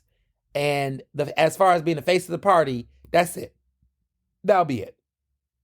The GOP will be forced to have to, realign. They'll have to have a new identity, like the Trump era will go. And if Trump loses this time, which I really hope, come on, America, like, let's make it happen, right? If he loses, then, everything, it just falls. Like, and he has lost before. And I think it's going to be harder for him to win re-election again because what he's doing is the unthinkable. Like, we've never heard of a president that loses re-election and then run again and gets real. Like, that's never been heard of. Like, we're in a everyone's talking about like how hard it is for vice presidents under a president to win afterwards and stuff. All that's fine. Everything about this election is unprecedented. So you really cannot hold it by historical standards because everything about the current times we're in, the type of candidates we're dealing with, we've never seen a convicted felon, run for president, right? Or and win, right? So there's a lot of historical aspects about this race that is so unique that you can't really rely on what old proverb history says because everything about this is unprecedented. And that word is going to be used, but this really describes the situation. It's unprecedented. You can't talk about what other presidents did. We're dealing with a woman. We're dealing with a black woman. We're dealing with a guy like Trump. We've never seen a candidate like him before. We've never seen a candidate like Kamala Harris before. Like, everything about this is just like, we don't know what to expect. Conventional wisdom does not really apply in the same way. So I tell people, you really can't put your finger on it. But what I will say is that one historian who's been very good at predicting presidential elections, he's only gotten one prediction wrong in over 20 years. And that was predicting Al Gore over Bush, which, to be honest, maybe he was right about that race, people, but we will never know. But that was the one prediction he got wrong as a historian. Every prediction since then, he's been accurate. He's been able to predict. He predicted Trump over Hillary in 2016, when a lot of people didn't see that coming. He predicted Obama against McCain in 2008. He predicted George W. Bush winning a second term over it wasn't Romney, it was John Kerry. He's predicted these races accurately for the past 20 years. And he's predicted that Kamala Harris is going to beat Trump. That's my only reliable source of historical meaning. Everybody else has been wrong. Okay, the polls wrong. He's been predicting. He predicts that Kamala's going to win. And he's not been wrong. He predicted Trump was going to win. Despite all of Trump's controversies, he predicted that Trump was going to win that race when most of America was like, not a chance in hell. And it had nothing to do with the popular vote. He predicted it based on electoral strengths. He predicts that Kamala's going to win. I'm going to be, I want to predict that too. I want that good juju. I believe in it too. Just saying. Maybe, who knows? I've been watching The Simpsons, I've been seeing them Simpsons predictions. Who knows? At this point, I'll believe anything. Well, let me not say that. But I would just say, look, I don't, we don't know how this is going to play. Flip a coin, figure it out. I don't know. This is a very, nobody's nailing it except the historian predictor. He predicts Kamala. So we're going to see. But if Kamala wins, and I hope she do win, I'm going to speak that into existence when she wins. The Trump stranglehold on the Republican Party is going to be big. A lot of people are going to lose their jobs, as they should. A lot of people in that Republican Party are going to have to figure something out. It's just going to have to figure it out, because what we're not going to do, because you can already see Trump doing it already. He's already talking about potential election theft. He's already talking about, trying to do that like he did already. We ain't doing this shit. Okay? Cut it out. We're not doing this again. Okay? There will not be another January 6th or 7th or 8th or 9th. We ain't doing it. Okay? The only Januaries I acknowledge, those are my friends. Okay? Friends of my mama. Okay? January 10th is her birthday. 9th and 8th and 11th. Those 13th, those are the only Januaries we acknowledge over here. We will not be doing another January 6th. Okay? We're not doing that. So I'm not even entertaining that. I don't want to hear nothing about that. I'm not entertaining that bullshit. Like, let's not even go there. But of course, he's already got that sore loser energy up in the air, and we're going to see how this plays out. But I just really hope that he loses. I hope that he's caught up with legal fees in court cases, because them court cases going to speed up, that he's so much. And I hope he get a sentencing where he does have some real time, potentially. Like, these elections are wrapping up. These cases there's been recases and trials. New indictments have been reapplied. The special general attorney Jack is out here doing his work. So it's going to be interesting to see how this plays out. But I got my eyes on it. So stay woke. Now, Vice President Kamala Harris is getting a lot of presidential endorsements from unlikely people we never thought that we would see. So keep your eyes open. And I want people to know that it's going to be a very interesting time period. And I want folks to be prepared for these endorsements. So there was an endorsement by Dick Cheney and Liz Cheney. Now,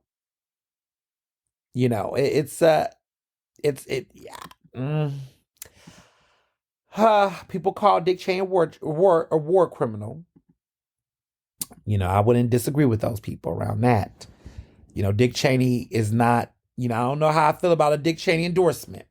But what I will say, because I know that there is speculation that maybe George W. Bush might make an endorsement.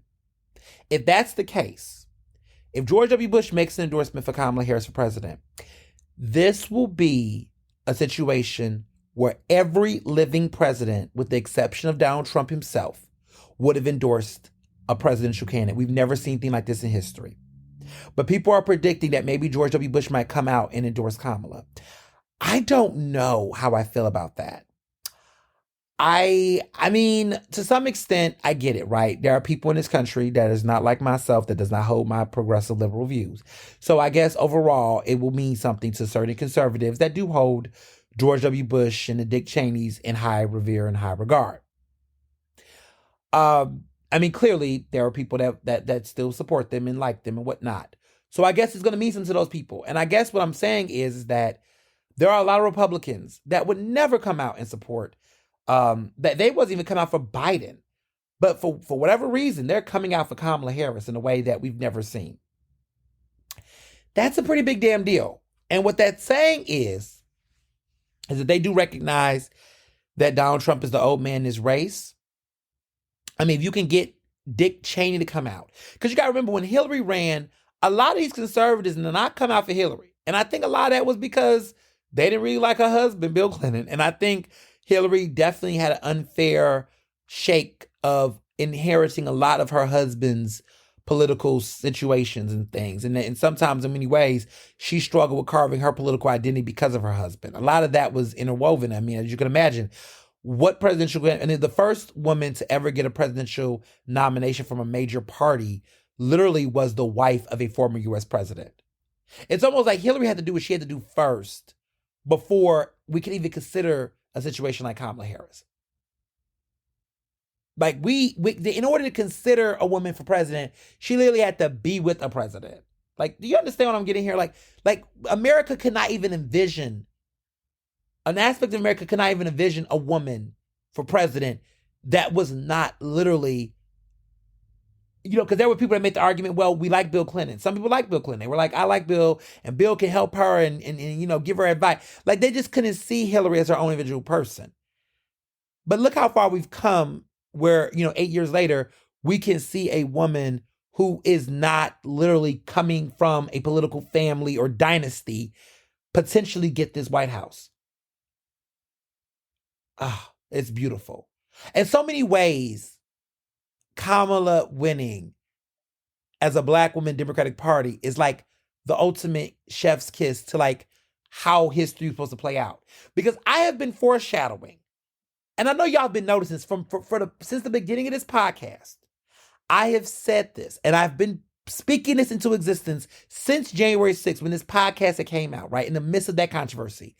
I have been saying that I have predicted that Donald Trump's downfall will be that of a Black woman, that it will be a Black woman that would take Donald Trump down. And I've been trying to figure out who that Black woman would be. I thought it would be Letitia James, who was close, right? I thought it'd be Fannie Wills. Clearly that was not the case. But 3 terms a charm. The black woman is Kamala Harris. Like, the defeat of Donald Trump would be a black woman. I kept saying this throughout all of my years. I said his downfall would be a black woman, but I never knew which one it would be. And the irony is that this black woman was a former prosecutor. So maybe that was what it was all along. That maybe it was this. That everything led to this. Poetic. Very poetic. Very poetic. That's kind of why I do want him to lose, partially. Because the historical justice of it all. That Biden, once again, passed us the baton to a black man to be president. Like, basically became the vice president, knowing that type of support for Obama would be. That the poetic justice of it all. That Biden, in so many ways, would help elevate black people into positions of power. We see it with, Justice Ketanji Jackson Brown, right? Who just wrote this incredible, great memoir. To put a black woman in the Supreme Court, to help Obama become the first black president, which paved the way for us to see Kamala Harris being the first black woman president, right? But even the first woman president, for this to all happen the way it is, and Biden to be in a role of it, to remember Biden's role with the Anita Hill hearings, all this is kind of full circle in a unique way. That in some ways, the second black man to be put in the Supreme Court was Clarence Thomas. And remember, Biden had a delicate balance of clashing, but then the sweet justice of putting a black woman in there, and he gets to make that appointment. Do you all see this? Like, I don't know. Like, there's so many interesting historical parallels that make all of this feel like this has to happen like this. She has to win.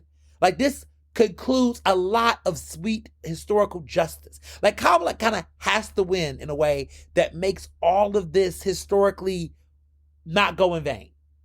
It's almost like the past 30-something years led to this moment. Like, it perfectly concludes and sunsets Biden's political legacy.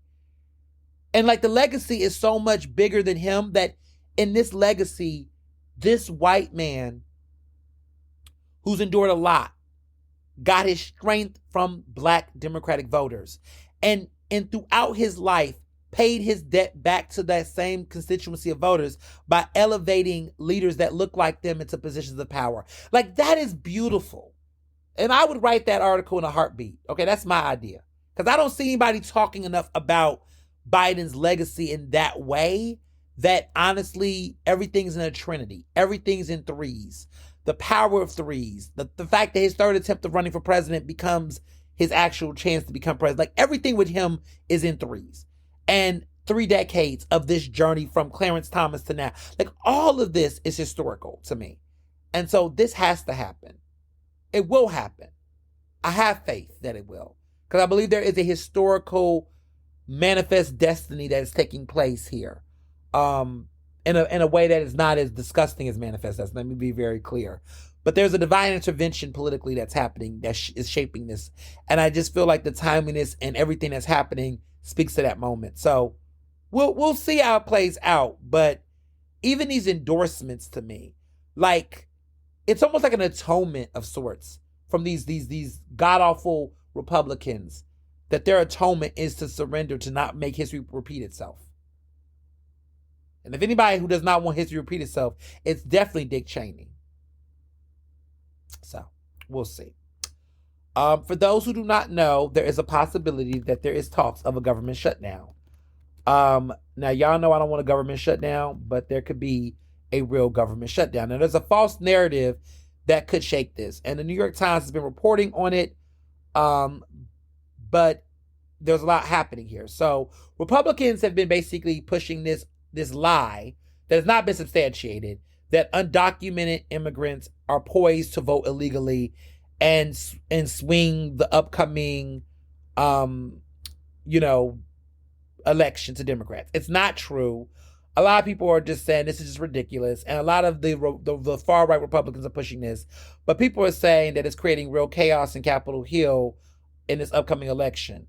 And so apparently House Republicans are trying to weaponize this idea with Democrats regarding the funding of the government, which has a September 30th deadline. People are thinking that they might use this political leverage to maneuver in many ways, see how far they can take it, and it may take a government shutdown to find out if they will do it. And so pretty much what they're doing is that Republicans are trying to demand certain concessions on this issue, addressing quote-unquote illegal voting by immigrants. And they're doing it by potentially the price of agreeing to any more federal funding, trying to gamble this that would create a voter backlash if they refuse. And if Democrats, balk at this, gambling GOP could shoulder the blame for forcing an unpopular shutdown. So this could play out in so many different ways. We saw this happen in 2018 when Senate Democrats rushed to resolve an immigrant-related shutdown that they worried could hurt them politically during the midterms. And that was when you had Speaker Mike Johnson that made those concessions, and there was a lot of drama back then. He wasn't in the House then in 2018, of course. He came in much later. But Speaker of the House Mike Johnson, who is facing some demands from that strong Republican far-right base, wants them to confront with Democrats. He is hoping that there will be an outcome this time, like it was in 2018 before he was, in that position. We'll see. To be clear, because I don't want to start anything, it's already against the law for people that are not U.S. citizens to vote in federal elections. And to also be clear with facts, there's no evidence that there's any widespread illegal voting by people that are undocumented or even not citizens, okay? However, the Speaker, Johnson, thinks that voter registration legislation like the SAVE Act, which if you've never heard of the SAVE Act, it is called Safeguard American Voter Eligibility, is a political winner. So he's playing into this nonsense. There's a lot of xenophobia, a lot of racist rhetoric to push this stuff. But this is a tricky pathway for Republicans. Either way it go, it's a lot, right? If there's a government shutdown, sure, Democrats might get some pushback or some things. But nobody wants this shut down. Nobody wants this shut down, okay? And so and I say if, emphasis on if Republicans try this and they succeed, this is going to let people realize once again that Republicans are unsteady, unhinged, unruly, and they just want to create chaos. Nobody wants to lose jobs. Nobody wants to deal with government services being shut down. Like, you're going to uphold the government behind this stupid-ass xenophobic policy that does not really impact voting. So it's a lot of, and this is, again, trying to manipulate the outcome of this election. We're already hearing about what's going on in Georgia with the elections, board in Georgia, how they're trying to play games with this election.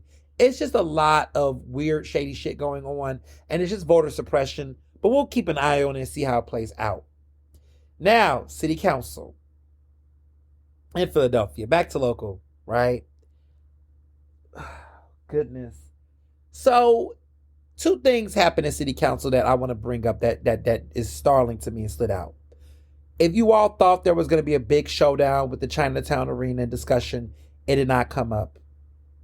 They're not touching it. Like I told you all, there's no conversation. There was no conversation about the arena. Now, there were arena protesters with the T-shirts on in the building, but there was no debate. No one mentioned it on the floor. They're not touching the issue. I think everybody on council is closed-lipped about the situation until there is a serious resolution on the ground, until there's a serious, situation. But until then, nobody is addressing it right now. So it's going to be closed mouths until something happened, right? But what did come out of this conversation, what did actually get talked about in council, lots of conversation around bikers, Philly bikers, a lot, given all of the the motorcyclist, not motorcyclists, not motorcycles, my bad, bicyclists, cyclists. There was a lot of talk around policy. Isaiah Thomas talking about policies to make it safer for bikers. A lot of stuff around safe, bike lanes, all of that stuff. Kenyatta Johnson, creating policy, initiating resolutions. This is the most we've ever seen. I mean, Mayor Cheryl Parker has even spoken up to do more safety legislation and to do more. I mean, everybody is speaking a lot. There was a lot of incidents, deaths, including bikers over this summer, that has really caused a lot of stories and emotion, and people want change. And there's been a lot of aggressive work that's been done. So a lot of rhetoric changes too. A lot of the change in rhetoric has shifted. Because I'm going to tell you what has changed this and why I get so over a lot of these urbanists, these white progressives. Because I'm going to tell you why this policy changed. I'm going to tell you a really interesting thought about it, because even my perspective changed about it. So, a lot of the conversation around bike lanes and safety for bikers has been driven a lot by white progressives and urbanists, gentrifiers, and young white people, of course. And they have dominated the conversation. They have centered themselves in the conversation. They have made these fights. They've bickered about it at the behest of a lot of Black and brown voters and people who are very much feel like, yes, bike lanes, all these things matter. But guess what? There's a lot of issues that impact Black and brown people, like gun violence, other issues in communities, lack of resources and other issues that impact Black and brown voters. And they're like, can you please stop centering yourself and pushing all these types of causes that take up air and oxygen from things that impact Black and brown folks, like the gentrification and the taking up of space in neighborhoods that you urbanists claim is good for the environment, but actually it pushes out Black and brown communities. So they didn't care about bike lanes. And so it's the same issue with safe injection sites, right? Where we have seen white progressives dominate these conversations around safe injection sites and issues like this, where they censor the people that look like them, and they only do coalitions and causes where they push people that look like them to the forefront. They're the ones who get media coverage. When a white person gets hit by a car, then that becomes major mainstream news. That's what we hear about. And for a long time, I have always said this, and I will continue to make this critique, is that when we see policies in this city move is when Black and brown people are in the conversation. When these issues, when they center us, when they take the lead from us, that is when we see progressive policies and elected officials move. White folks, you cannot do this without us in Philadelphia. You really can't do it without us, period. But in Philadelphia, you cannot do this. So a lot of people are like, how did this issue become interesting to Kenyatta Johnson and to Isaiah Thomas and to other elected officials? It's one fun fact that's been kind of not talked about enough, that Black and brown bikers are the ones being hit the most.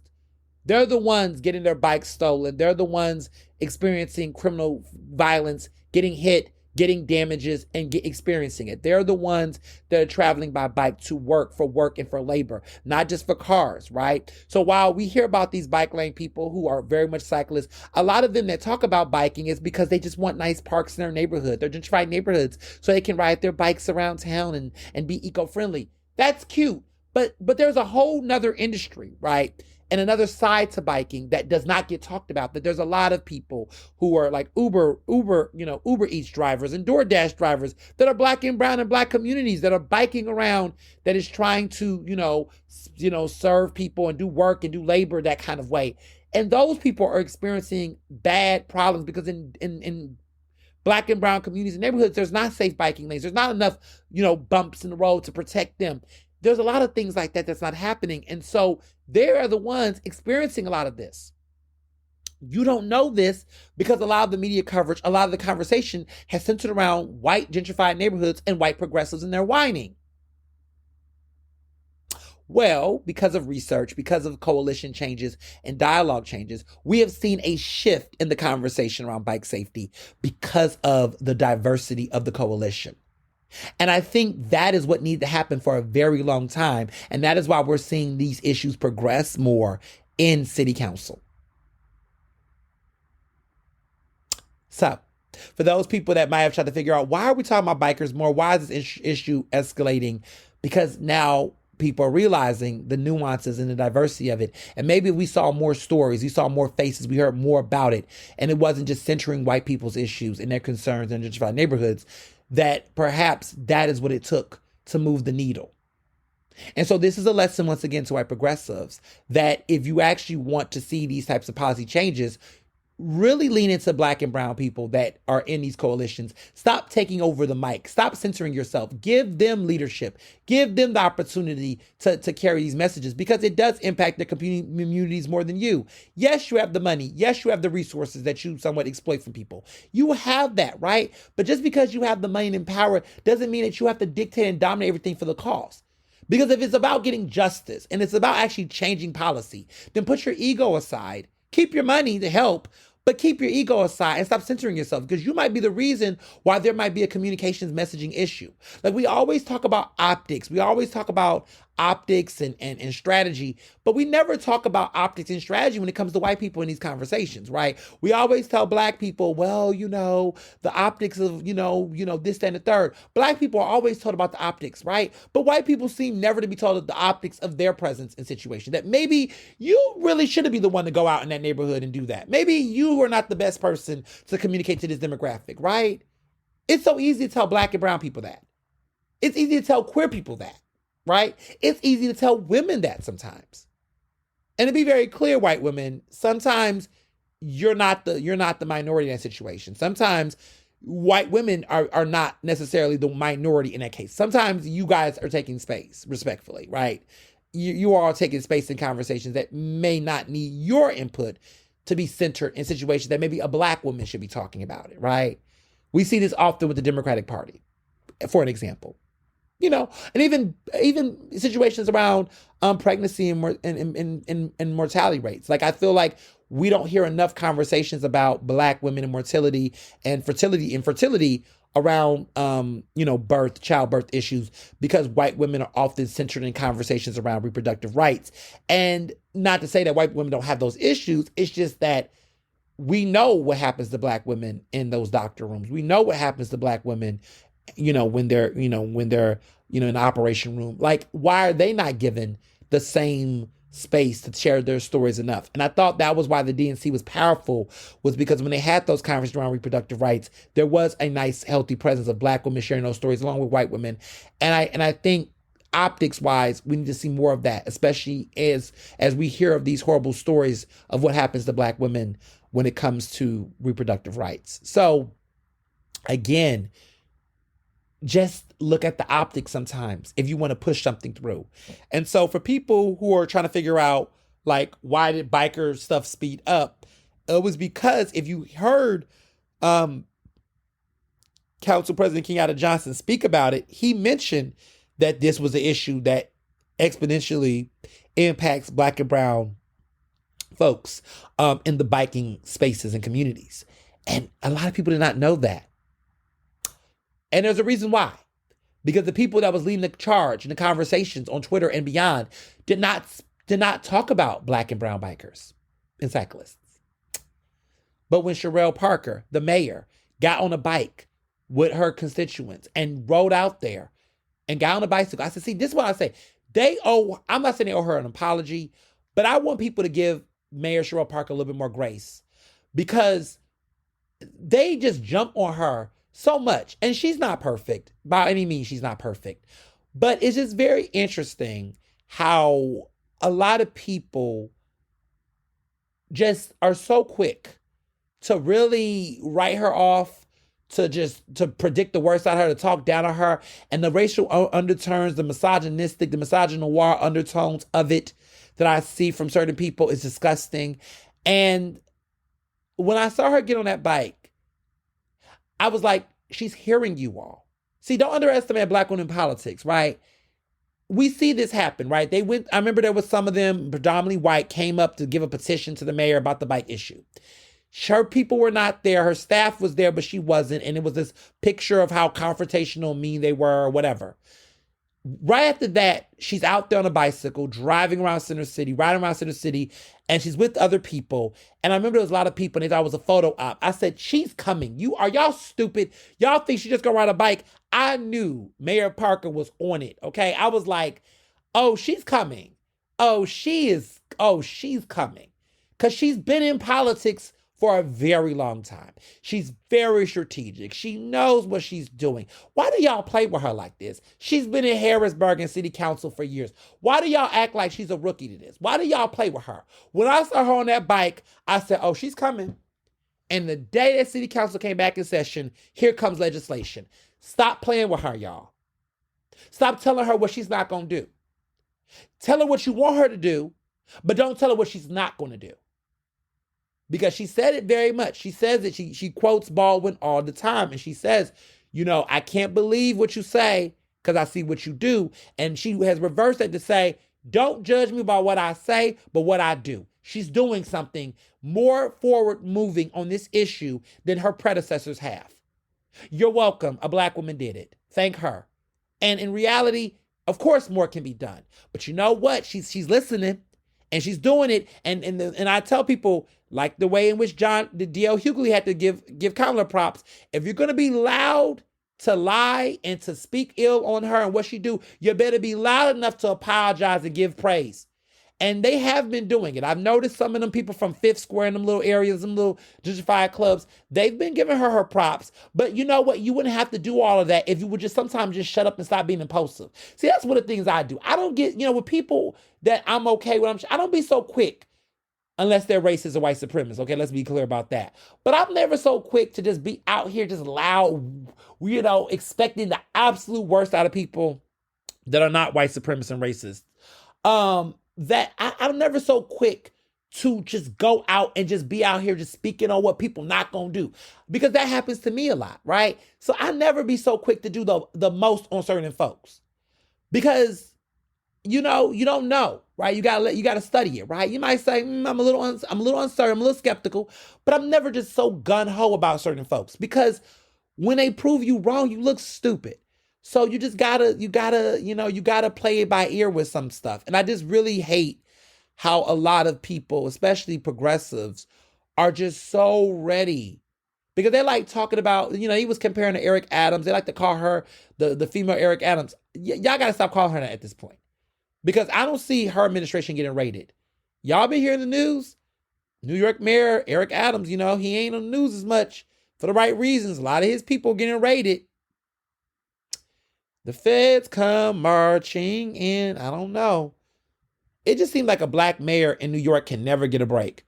Dinkins, remember Mayor Dinkins, only one-term mayor? They let Rudolph Giuliani throw that dude out. He only had one term. He didn't get to have 2 terms, okay? I don't know about Eric Adams getting a second term. It don't look like he getting a second term, okay? It's just been tumultuous over there in New York. I just feel like Black mayors in New York, even though they claim New York is so diverse and all this, seem like they don't want a Black mayor for the life of them. I don't even think they want a woman mayor, child. They just like white rich men over there. Look like billionaires and rich people, the only ones they want over there in New York. It just seems very interesting to me. But we'll see. We'll see. Want to talk about this briefly, but not too much, because every week it's always something. There's been a lot of talk about celebrity endorsements and how people are going to endorse some celebrities and which celebrities are going to get endorsements and who's going to get what and all that jazz. I'm a little over celebrity endorsements. I either way. I mean, I get it. Progressives want to endorse. It's cute. Whatever. We'll cover it. I'll talk about it sometimes, I guess. But honestly, I was seeing somebody talk about Taylor Swift. You got this many days to endorse. These celebrities are about their money, y'all. They're capitalists. They're gross capitalists. A lot of them are not going to do it. Okay. Shout out to John Legend, who do all the time. Shout out to people like John Legend who going to show up, and Deborah Messing and some of these people who do consistently show up because they do care about these issues, right? But, I mean, Taylor Swift, child, I mean, if she decides to, it'll be cool. If she don't, whatever. It's just it's been very, very interesting seeing the dynamics, because, that Black player over there for the Chiefs, Mr. Mahomes, Patrick Mahomes, who's married to a white woman, she's a Trump supporter. And there's been some drama because, Mr., Travis Kelce, which is Taylor Swift's boyfriend. They used to be, she used to be good Judy's with the white girlfriend, Mahoney's girlfriend. And they used to be like besties and be in the same boxes together, football boxes together, and be besties and taking pictures and shit. Ever since Homegirl's come out as a Trump and she's been pushing that Trump shit. They had an opening game or whatever with the Chiefs, and Taylor Swift was in one box separated from that chick. She didn't want no parts of it. And we kind of know where Taylor Swift's politics lie, so let's be clear. She's not a Trumper. Y'all got to stop with these lies. She came out in her state, in Tennessee, and was against a woman named Marsha Blackburn, I believe her name was. This was out in the documentary Miss Americana, where it was all this press because she took a political stance because she did not want to support this Republican woman who ended up still keeping her seat, mind you. But she came out against it because she was just like, this woman is just so bad. And her father did not want her to get involved in politics. He did not want her to get involved in it because of, all this stuff. But she just was like, what the fuck am I doing? Like, she spoke up. And so she's been very vocal about gay rights. I mean, she really was a big advocate for HRC and helping to, and we saw what, she was a big advocate for HRC. She was really trying to get, tell people to fund and support gay rights. And she's been on the right side of history on those fronts. She is, I think she votes Democrat. I think she's a Republican. But she's not like Beyonce, because Beyonce, that's another, I'll give Beyonce part. Beyonce does endorse, right? She supported Biden. She supported Beto. She supported Hillary Clinton. She's supporting Kamala. She's authorizing Kamala to use her music. So obviously she supports Kamala. She supported Obama. Like, let's be very clear. Beyonce is very clear on who she supports. And we always sleep on the fact that Beyonce makes these endorsements because we always want these white people to. But, Katy Perry did.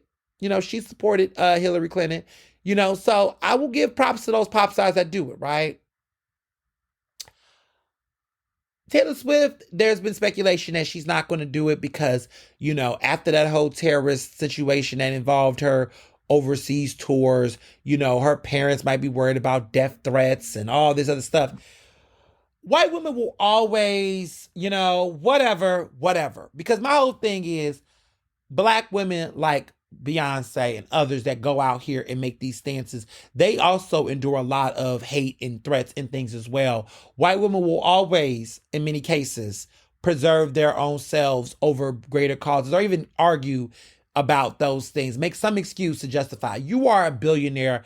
You are richer than the U.S. president. You have hella money, hella security. I mean, you got more, you ride private jets. Like, what are you talking about? Like, you're not some young teeny pop star that's getting exposed. It's not like we're talking about Ron Chapel, right? Like, it ain't like that. Like, what are you talking about?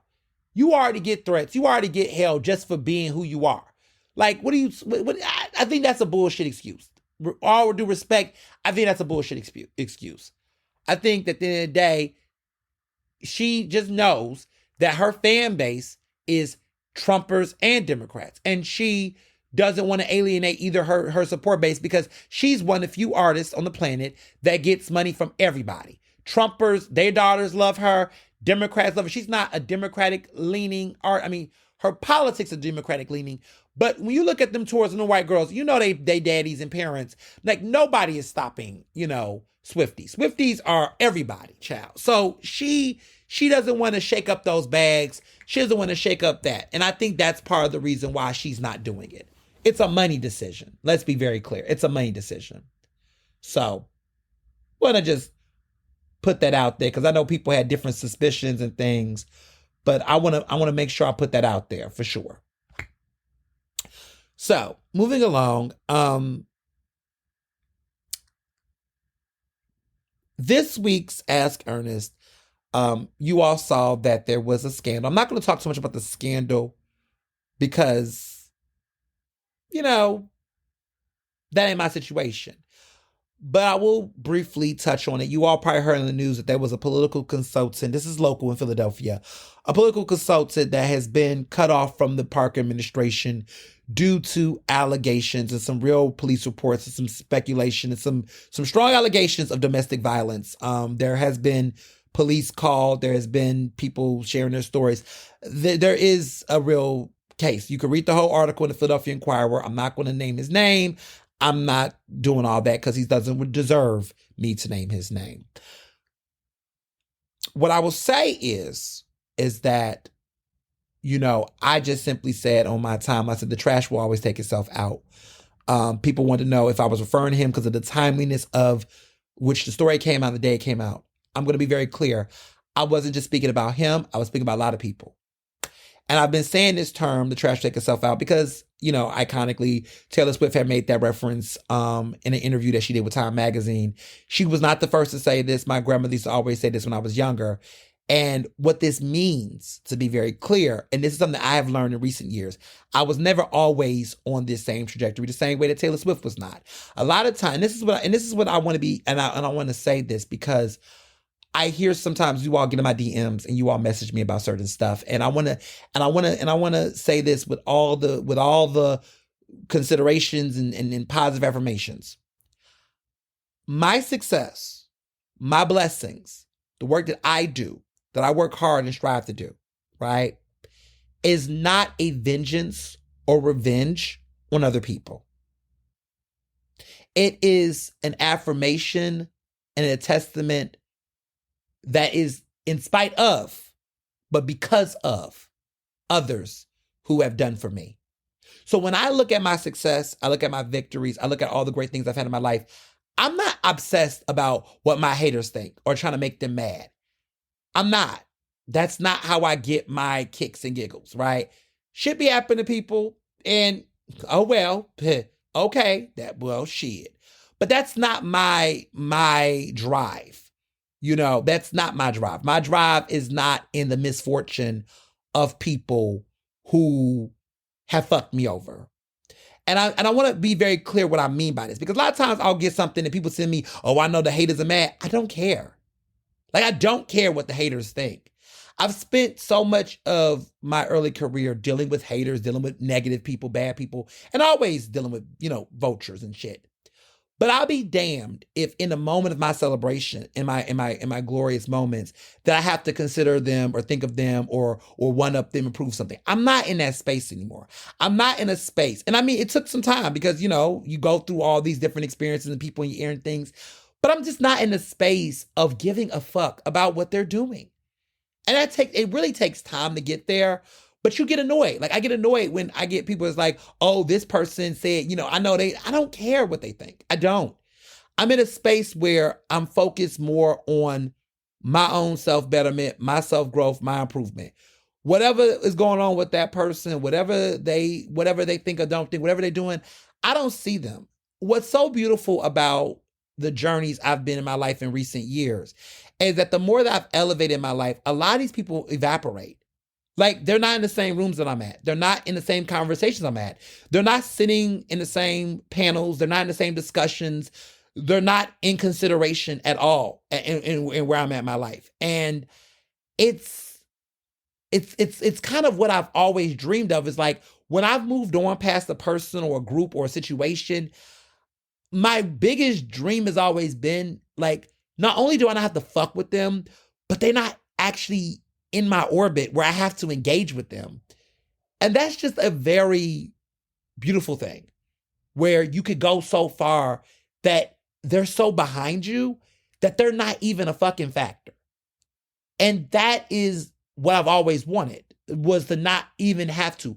I was like, if I'm working good, if I'm working hard enough, if I'm doing it right, I should be in a space where these people have no control of my mind. And that means I'm not thinking about you even when I'm doing well.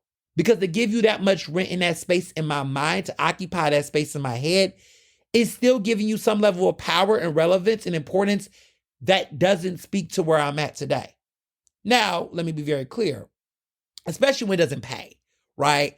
Now, that's one thing where there's situations where, a check, getting paid is work. It's part of my journey. I'm telling my story. Okay, I may have to share some things. But in retrospect, if it's just normal stuff, I just be I don't this doesn't matter to me. So there's times where I will get something or something great, and people will just be like, "Oh, you prove, you showing these haters." I'm not showing these haters. This isn't for the haters. This isn't for them at all. I don't care what they think.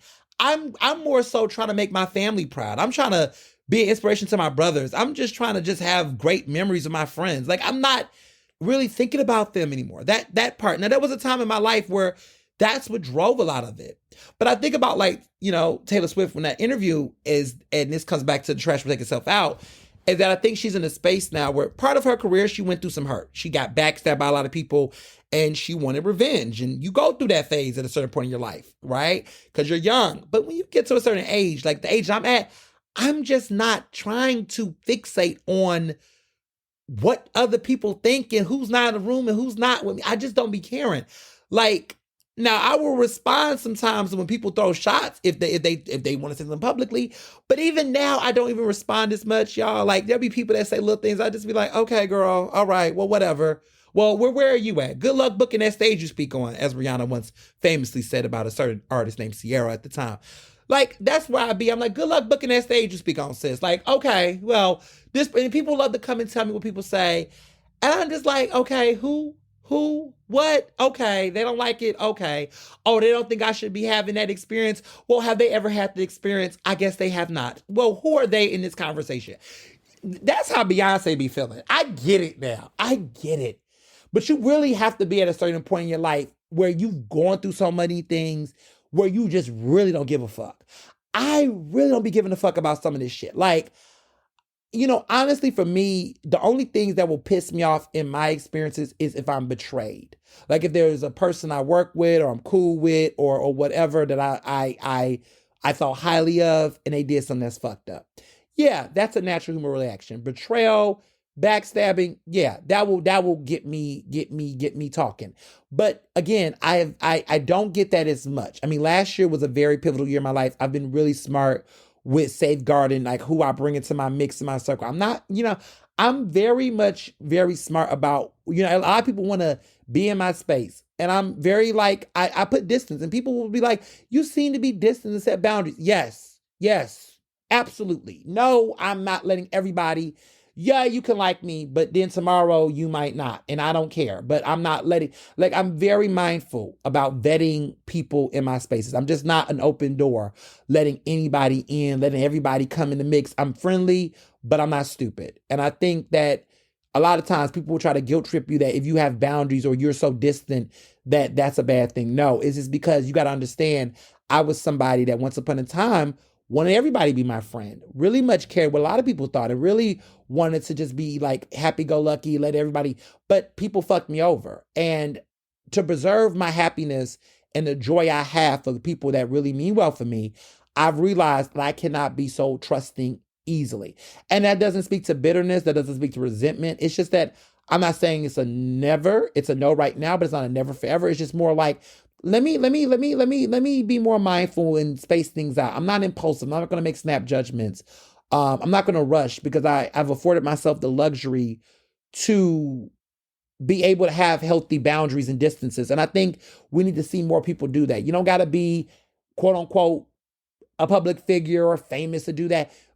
Create it in yourself. Don't have a wall, but don't also be an open border and let anybody can come in and come out. Like, I have just been very mindful of just really being receptive and reading energy, because there's a lot of friends of mine that's like, every time they meet people they want to bring, I'm like,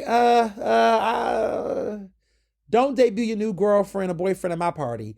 Don't, I don't want to meet everybody, every person you told me about. Don't force feed me. Don't be so quick to name drop my name in this situation. Cause that's what happens. There'll be people that the first like, oh, I like this person and I want you to go to lunch with me and them. And I'm like, you just met them too? Well, you go meet them and get to know them more and then get back at me. And you'd be surprised that there are certain folks that I'm cool with where they will tell me about a person they want me to know. And then a couple of weeks or a couple of months pass, and then they like, yeah, I'm so happy you didn't, we didn't connect. That person wasn't who they, see, you would have been wasting my time. So I like to I'm just in a space where I'm young. I embrace my youth. I have time. I have time to let things marinate. I have time to let things aerate. I love my decanter random fact because it's very metaphorical about my life that I look at wine and wine gets better with time, and that's how I want to age. I want to get better. I want to grow, and I want to taste better and feel better. And what I love about decanter is that when you aerate a wine, it takes time to make it get to its best optimal taste. And so everything about what I do in my life, I like to let things marinate. I don't like to be impulsive. I don't like to just jump on trends. I like to let things savor. I like to put value because I value my friendships. I value what I invest my time in. And so I like to take my time. I don't feel like I gotta rush and stuff. If it's work related, sure, that's different. Take a little risk. But when it comes to personal relationships, that's gonna be hopefully be a lifetime.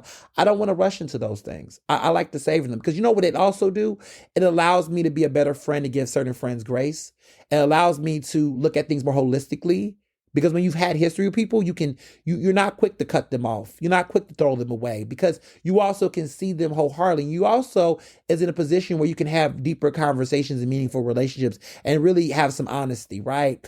You can't do that when you're always just throwing people in the loop because you got to get to know them in the process. You got to let some stuff marinate. And I think I've had better relationships and friendships over the years because I've let things just mature and grow and build and things have gotten better and partnerships have gotten better and we've been able to better each other because of that. And you're talking to somebody who's been in a relationship for a decade. Okay. I've been with the same man for a decade.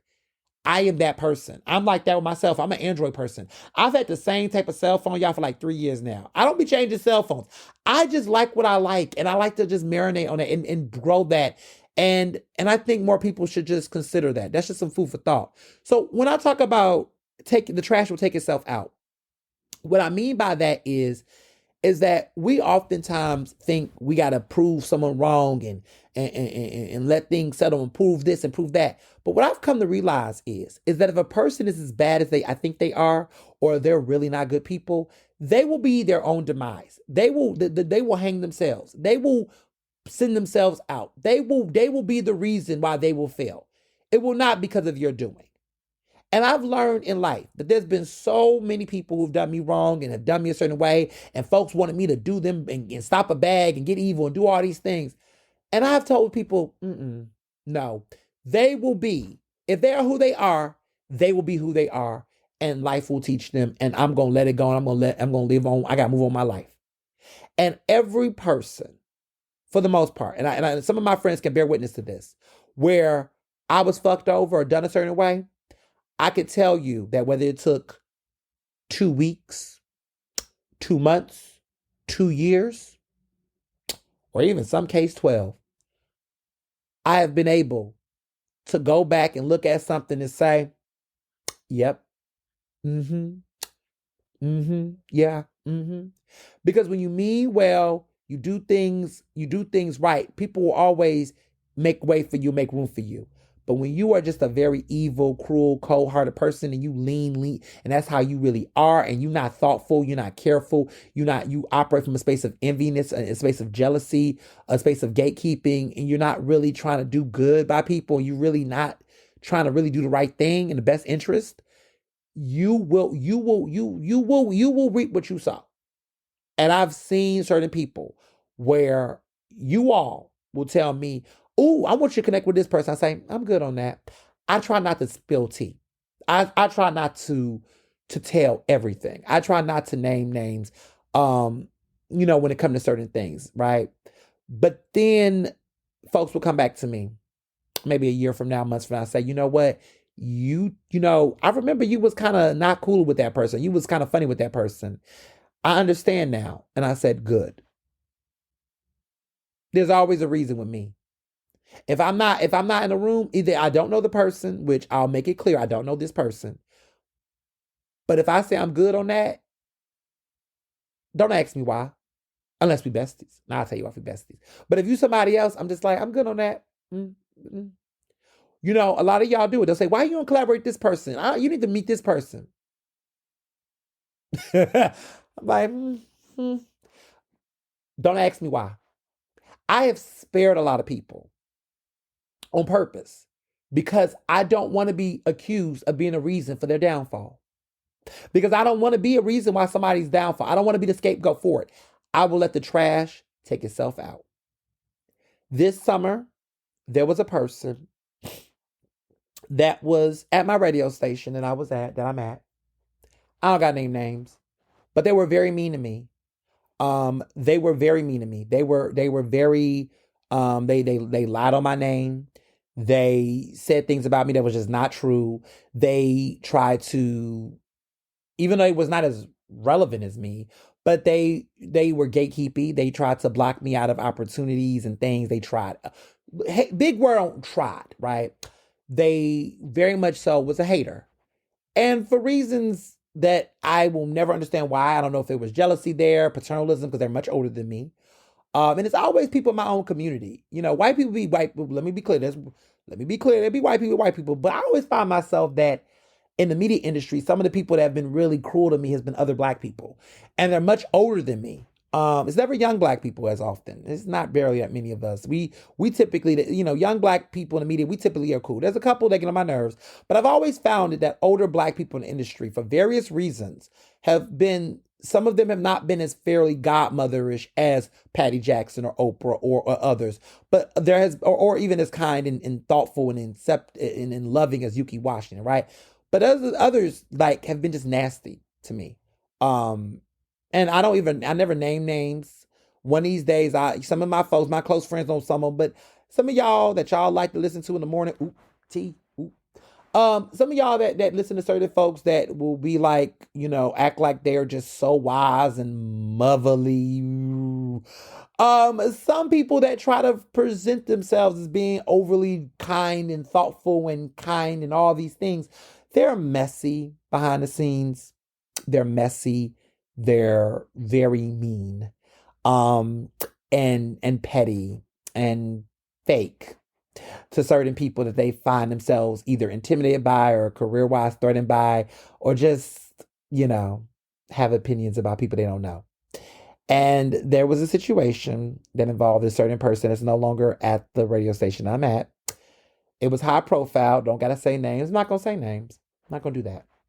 But they were very much always would talk shit about me to people that was close and would say, you need to watch out for that Ernest and da da da. Just always talking shit. And I never confronted them. I just kept my own distance. And they knew I didn't care for them because I knew they was talking shit. But I never really confronted them about it because the optics of me talking to an older black woman and all that, I knew how that could be framed because this person just would lie. Would over embellish. Very dramatic. Everything is such a thing, right? It was like, let me keep my distance. But I always kept my distance. I always kept it professional. But I just always knew that this person was a little phony. And clearly they were to me. Well, never spoke to people, told people, don't do this, I never did it. People would say, oh, you wash it. And I just say, I'm good on that. But I would never get into the nitty gritty about how this person was with me because I never want to escalate negative anything. Like, and when I'm at my level, I don't like to have people, broadcasting feuds. I don't want me beefing with this person be the story. I got too many great projects. I got too much money to make. I got too many other things going on in my career that I never really wanted to be like he beefing with this person. That's not how I make a name for myself. There's a lot of people that want to have a problem with Ernest Owens that don't know who the fuck Ernest Owens is. I hate talking about myself in third person, but I just have to make this clear. There's a lot of people who would love to be like, oh, I got a problem with this person. You don't have a problem with me because you don't know who I am. And me and you haven't had an issue. You just don't like me. Just say you don't like me. But don't say you got a problem with me because I have a problem, have beef. It has to be mutual. And most of these people, I don't have turkey or chicken with them because they're a non-fucking factor in my life. So, I was very big on keeping my distance with some folks. But in this situation, they fucked up in their own way. And it was because of their own behavior and their own volition. And now they're not on anybody's airwaves. They're not really doing it like they were. I'm continuing to have the career I have and having great opportunities and milestones, and I'm still doing what I do. And they're not doing it the way they used to do it, and they're not as relevant or as prominent as they once were. And that was because of their own behavior and their own actions. And so when I tell you all that the trash will take itself out, the trash will always take itself out. I don't have to do anything, and I won't. I'm going to focus on me and my career and do what I do. But everybody else in their own business, how they move, they will move. That's just how I am. That's where I'm at. And so I encourage you all, you don't got to be the one to get your lick back. Getting your lick back is moving forward and being successful. The lick back is keep moving and keep grooving and doing your thing in spite of the bullshit. That's getting your lick back. If it's a physical fight, I mean, that's a little different. But we're not fighting because we're too grown to be fighting. But I don't want to be, I don't need to be the reason why a person fails in life. Because I'm too busy being the reason why other people succeed in life. Because I'm bringing people opportunities. I'm uplifting people. I'm inspiring people. I'm bringing people bags. I'm bringing people life-changing experience. I'm going to be that reason. I don't need to be the reason for someone's downfall. They'll do that themselves. And they have. I would say most of the people in my life that did me dirty, whenever happened to them, whatever karma, whatever happened to them, child, I can't even sit back and savor because I don't give a fuck. But I will say that life them in ways that I would have never, even if I wanted to be a hater, the things that have happened to people and their experiences, I was like, oh shit, that was beyond what I could have imagined. You too busy trying to embarrass me, and you didn't embarrass yourself on the world stage. Congratulations, you played yourself. You too busy trying to flaunt in my face and be somewhere and be fake and try to praise on and try to bank on my downfall. And now you're in those same rooms. Those same people don't even fuck with you, that you was being fake. You was somewhere in a room eating lamb chops in the Inquirer building, trying to hope that PABJ was going to fumble and flop and talk shit about me and gossip and kiki. And now those very people in the room don't even want to associate with you because of your own fucking follies. Like, life be fucking lifing. And I tell people, ha. But fake people gonna be fake. And I think that's what it is. So stop worrying about those people, y'all. Stop trying to figure out how you gonna get them back. Get your life. Go get your life. Go get your life. Please, I promise you, you'll be so much better for it. And I'm talking from experience. I used to be that person. So I'm not looking down on anybody, because I'm talking about something that I had to grow from, that I had to evolve. And so that for me, I grew to be a better person based on that evolution. So I want to encourage you and others and people, consider those optics, consider those things in your own journey. Food for thought. So, so movies. Lots of movies are happening right now. Joker 2, there's been a lot of division about Joker 2. Reviews are all over the place. It comes out, very, very soon, actually. Not this weekend, but very, very soon. I will say that I thought I was going to be annoyed with Gaga in the film. Gaga was great. She was fun. And there is a strong possibility that she'll get a Best Supporting Actress nomination. Will she win? Will she get nominated? Who knows? But I could see her. She might be able to squeeze out a Best Supporting Actress Oscar nomination. I don't know if she's going to win, because I think the category is pretty stacked right now. But you never know. There's an opportunity that might be there. The movie is, people are divided on it. Some people thought it was going to be a musical. It's not a musical in the way that we thought it was going to be. A lot of people was like, oh, this could be a Joker musical. I mean, there are musical elements, but it's not super musical-y, okay? There are critics that debate about it, like, trying to figure out what it is. It's a courtroom drama. There's a lot of courtroom action, witness and testimony and all that kind of stuff that makes it fun. There's the prison. There's also a lot of incarceration type of drama. I mean, it's a lot of things. It's definitely very engaging, in my opinion. I found it's good. But it's very polarizing. Either you're gonna like this movie or you're not gonna like it. I liked it, but I know some people may not. It is definitely a sequel. I debate on whether or not we need this sequel, but for entertainment's sake, I did enjoy it. I probably, the first Joker was very polarizing like this too, but it got Joaquin Phoenix the Oscar, so thank goodness for that. But this is it's a little bit lighter, but that says a lot because it is still dark in its own ways. But it's a little bit more fun in a certain sense because of the music, but also because Joker does have a little bit of a love interest, and Harley Quinn by Gaga was phenomenal. To a certain extent, I wish Gaga had more to play with, just more to play with overall with her performance. But I think she might have an Oscar nomination potentially. And I did like the film. I did think that the film was overall good, and would recommend people go see it. It's very polarizing. You're gonna love it, you're gonna hate it. I think it's gonna do well at the box office. I think that this was just a fun additional sequel that we didn't know we needed. So yeah, I'm super hyped up for it. It's not the best picture of the year, but it's also, if you want to go out to the movies, it's been, I feel like the box office has been like a little drought lately this season, but I would highly recommend people check it out. I found it to be entertaining and fun in different ways. It's a little bit lighter. And that's a lot because the first Joker was very dark. This one does definitely have dark elements for sure, but there is a lightness to it because of the music and because of Harley Quinn and everything. So yeah, I think it's worth watching for sure. And if you did like the first one, it would be fun to see the second one. And so I would say, check it out. Why not? There is a film called Nickel Boys, which stars Anjanette Ellis Taylor, who, of course, was an Oscar-nominated actress in King Richard. She played Richard Williams' wife, which was, of course, co-star Will Smith, who won the Oscar. And she's been killing it in so many films over the years. But she stars in this film as the mother. Now, Nickel Boys is the Pulitzer Prize winning book by Colston Whitehead, who won 2 Pulitzer Prizes back-to-back a couple of years ago, not too long ago. Underground Railroad and Nickel Boys, both of these incredible books that he's a Black author. And to see this film be adapted. Now, for those who read Nickel Boys, that is not an easy book to read.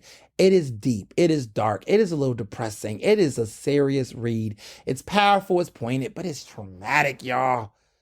But it's a powerful film. And I struggle with traumatic films. And so, but it's a very powerful, moving film. It's very, very artsy. It's like a Terrence Malick, life, the Tree of Life type of cinematography, but through a Black lens. Very great filmmaking, very, nuanced and different, but a very beautiful story, a very powerful film, and will definitely be talked about. I could see it getting a Best Picture nomination. It is something very different, but it's spectacular. The cinematography is great. And the performances are great. They follow 2 young boys, Black boys, who are in the Jim Crow era, who navigates being in the juvenile system for various reasons. And it's heartbreaking and it's powerful and it's thoughtful, but it's just a lot. It's heavy. It's 2 hours and 20 minutes. It's a movie, but it's good. It's a great film, and you're going to definitely hear about it. And just remember, I've reminded you about it. There's also another film called Saturday Night, which of course is inspired by Saturday Night Live. The show. It's set in the 1970s. It's a great cast. A lot of people are loving it at Telluride and the film festivals, Venice, all the film festivals that have shown it are speaking highly about it. It's a fun, biopic piece that talks about the origins of Saturday Night with some familiar characters, some familiar scenes, some great casting in that film. And definitely gonna be a fun film to watch. I don't know how big it'll do at the Oscars or anything like that, but definitely will be in conversation for sure. And then I want to tell you this big movie called The Brutalist. And this is with Adrian Brody. Won an Oscar about 20 years ago for The Pianist. And if you don't know who this man is, he was one of the youngest actors to ever win Best Actor. He got in his early 30s. And his career kind of never really... His career has had a recent comeback lately. In recent years, it's kind of come back. But it kind of never popped off the way people thought it was going to. The Oscars was very weird back then in the early 2000s. I love them. I love the Oscars. But, it just, back then, actors really got Oscars for their performances in films. It really wasn't about just star power. And so you could get an Oscar and win, but that was called the Oscar curse, where in some cases people win these Oscars, but it never really pushed their career. You know, Halle Berry had the Oscar curse where she won, but then a couple of flops happened after that. And then Nicole Kidman, you know, had a little bit, and Renee Zellweger had a little bit. But like, it's almost like you would win these Oscars, and then these people would win, but then their career never really skyrocketed after that. I mean, Cuba Gooding Jr. is a good example. Like, he won, and his career never really it had a couple of moments, but never really catapulted. Like, there's some actors that get Oscar nominations or win Oscars and they continue going. Like, you know, you think about Kate Winslet, you know, Natalie Portman to a certain degree, but even her career has had these very selective moments. But, you know, Jennifer Lawrence, you know, but then Jennifer Lawrence kind of has had a recent, you know, it's kind of been a little low with her lately. But, you know, some people get Oscar nominations and they continue to soar. Like Amy Adams, you know, where, you know, her career just keeps going. You know, she's in a new movie called Night Bitch that's really exciting. I want to see where that goes. We'll talk more about that as we get closer to when that movie comes out. But yeah, you know, it's interesting. So Adrien Brody has had an interesting career where it just never really took off. You know, he didn't really go straight to Broadway like some actors, like they'll go to Broadway or whatever, or they'll do TV, you know, HBO films or something like that. It kind of didn't really move after that Oscar win, but he was in The Pianist, and he was infamous for, you know, winning an award and making out with Halle Berry, of course, without her consent, as we will find out. But he went up on stage, was so excited, and then, you know, brings her down and kisses her mouth. Like, nowadays, that shit wouldn't fly. But back then, it was early 2000s, so everybody thought the shit was a memorable Oscar moment that was so memorable. But now, in retrospect, it's kind of like, that wasn't cute that, you know, he did that. And then the next year, I remember when Charlize Theron won, and, you know, in history, the guy who would win, the person who would win in the previous year would present to the opposite gender the next year. So if you won Best Actor, you would come back to the Oscars next year to present Best Actress. That was always the trend.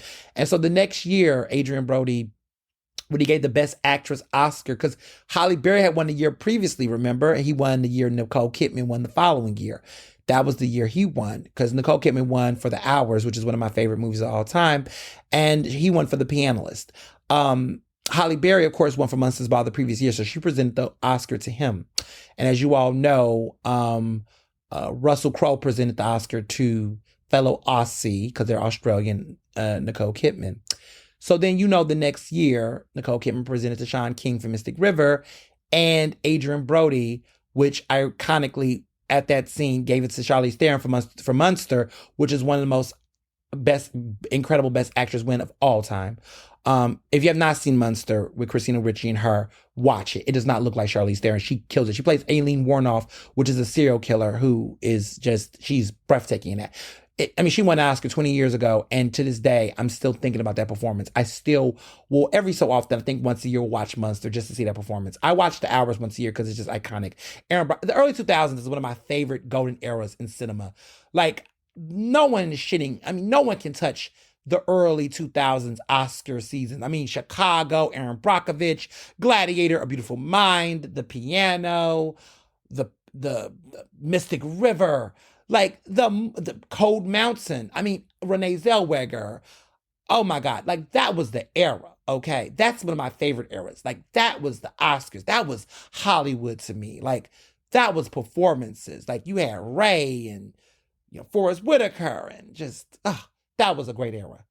There's not been an era like that since. The 2010s, whatever. The 2020s, okay. Like, it's great. It's whatever. But it doesn't feel, nothing beats those early 2000s. Seriously. Nothing beats the early 2000s. But anyway, he's back. He's back. And he might get a Best Actor nomination in The Brutalist. This is a film that I predict will get double-digit Oscar nominations. It's a great movie, and I think it's the Best Picture frontrunner. I know there's talk about Amelia Perez and all that jazz with that film, that foreign language film, but I don't know. I'm really liking what I'm seeing with The Brutalist. I feel like this movie is going to do wonders. I feel like it's a great period piece. I feel like the story is great. I think the actors in the film is great. There's just a lot of Oscar love in that. And that's one of those films where I think he can get a great Oscar comeback story. I don't know if he'll win an Oscar, but I can definitely see him getting a nomination. So we'll see. But remember, you heard it here first, The Brutalist. You're going to hear about that film. And you're going to hear a lot about it in Oscar season. So stay woke on that. And then lastly, I want to talk about this documentary that has nothing to do with the Oscars or anything, but it just came out. It's called Lover of Men, Abraham Lincoln. This documentary, y'all, is spicy. They talked to about 20 historians that have reached the conclusion that Abraham Lincoln was bisexual or gay. They talk about several lovers he had throughout the course of his life and how he had these love affairs with men while he was married. And I don't want to tell the documentary all the way, but there is historians who back this up by love letters, by certain historical figures. It's all pointing that Abe Lincoln was was a part of the community people. And you know what's ironic about this is that I don't know if you all heard of log cabin Republicans. So log cabin Republicans is basically a gay Republican association. Clearly, I'm not a part of it. Clearly, I have no interest in it. But there are these white gay Republicans that support, Republicans, whatever. They're like white supremacists by another name. Can't be in fucking solidarity. How are you a gay Republican? Because you're rich. Because they're rich white men and lesbian women. Because they're rich. Because, they can afford to be. Because they only care about gay marriage because they can get their rights, but they don't care about, trans rights. They don't care about non-discrimination bills because that doesn't impact them. Because, think about it. Dick Cheney, had a, lesbian daughter, that he's accepted, right? But of course he can because he's rich and because they're rich and they're fine. And so, it's just there's a lot of hypocrisy with gay Republicans, but that's nonetheless. Abe Lincoln was a Republican. But you got to remember, he was a Republican era. That was not the Republican Party of this era. But interesting enough, we talk about Uncle Tom's Cabin and the cabins during that era, which Lincoln was alive. And I wonder if log cabin Republicans was almost like a nod to that in a way, or a wink winker. Ironically, what a coincidence, right? But this documentary is spicy. I love good history. Would have never thought. Now, there's always been some whispers that he could potentially have been gay, but never a full frontal, no pun intended, historical reference piece for the public to now think about this. Now, people are losing their minds about this. There's a lot of folks that, of course, don't want Abraham Lincoln to be gay. He's been dead for over 100 fucking years, y'all. If he's gay, he's gay, okay? Who cares? But nonetheless, people just want to keep everybody historical in their life straight. They love to erase our historical figures. Langston Hughes, who was a member of Omega Phi Psi, which he's Omega Man, okay, who was a major historical figure, had queer leanings. The Harlem Renaissance was renaissancing in more ways than one, people. But there's always been, historical figures that were gay that we, will find are queer or bisexual, all the things throughout history that people just don't want us to know about. And then when we find out, people lose their minds. I don't know why people are being mad about a historical figure that is no longer living. Even Malcolm X, there was, we know that Malcolm X had some, he did sex work that included same gender, queer, experiences that were not necessarily gay, but potentially he was bisexual, but he definitely did sex work that it could have involved other men. We don't know if that necessarily made him attracted or was he just doing work for survival. But there is a queer aspect to Malcolm X's experience, right? Now, there's been rumors about MLK, but a lot of that was apparently driven by the fact that they were trying to blackmail him on the civil rights movement because he had to distance himself from Bayard Rustin. You can watch the movie Rustin to find out that his relationship with MLK, with Martin Luther King Jr., was very contentious at points because while they both agreed, he was the archetype for the Million Man March, Bayard Rustin, an openly black gay man in his time. Okay. He was distanced from the civil rights movement in certain aspects because of the fact that, there was because of his openness as being gay. And so there was times where we did hear about other civil rights movement leaders, which are disgusting, that tried to blackmail Martin Luther King Jr. by saying, you being affiliated with this man, and he's gay, and he is, we're going to tell people. And so he, in the sake of the movement, he had to distance himself. They had to distance themselves, even though they were great friends, and they Coretta loved, Love Bear Rustin. But there was those distances because they didn't want the rumors and create that controversy. So fucked up, but that's how it was. So when people talk about this is what I was talking about a couple of podcast episodes ago when people say, why won't people just come out and be free? Because you straight people will weaponize that. You all will not let people just exist. You all will create rumors. You all will fuck people over for the sake of upholding this heteronormative patriarchy. Like, it's disgusting. And it's really fucked up. And so, every time people say, why don't people come out? Look what y'all have done in history to won't make people come out. Like, please. It's not easy being me. It's not. But you know what? I make it easy to be me because I don't give a fuck about y'all. Just keeping it real. But I get that everybody's on their own journey. And so everybody does not have the ability to say fuck everybody or I don't give a fuck like that or whatever. Everybody doesn't have that. So I always like to give people grace when it comes to that issue, for sure. But this is a great documentary. And Abraham Lincoln lived a very, very interesting life. We thought he lived the interesting life. Oh, but baby, that life was interesting. So check out the documentary. So with music, I don't have too much to say. I mean, Sabrina Carpenter is out here doing her thing. Doechii has a great female rap album that is worth listening to. Ice Spice is a hot mess, as you all have been following on with her drama. The Grammy cutoff period is happening and everyone's talking about the Grammy cutoffs period. I mean, I'm going to wait for the nominations. I mean, this has been an interesting year in music, exciting in some sense, dry in others. But what I will tell you is that the streets are talking that this is a dead heat race between Taylor Swift for Tortured Poets Department, Billie Eilish for, Hit Me Hard or Kill Me Soft or whatever the name of the title is. Love the album though, but she's in there. And of course, Beyonce for Cowboy Carter. Three-way tie. In a perfect world, Taylor Swift shouldn't even be in consideration because this is her worst album she's done in years. I like a couple of songs, but it's not her best. And I can't understand the justification for this album winning. I mean, outside the sales, it has sold really well, but the industry is annoyed with her because of all these variations and variants that she's done.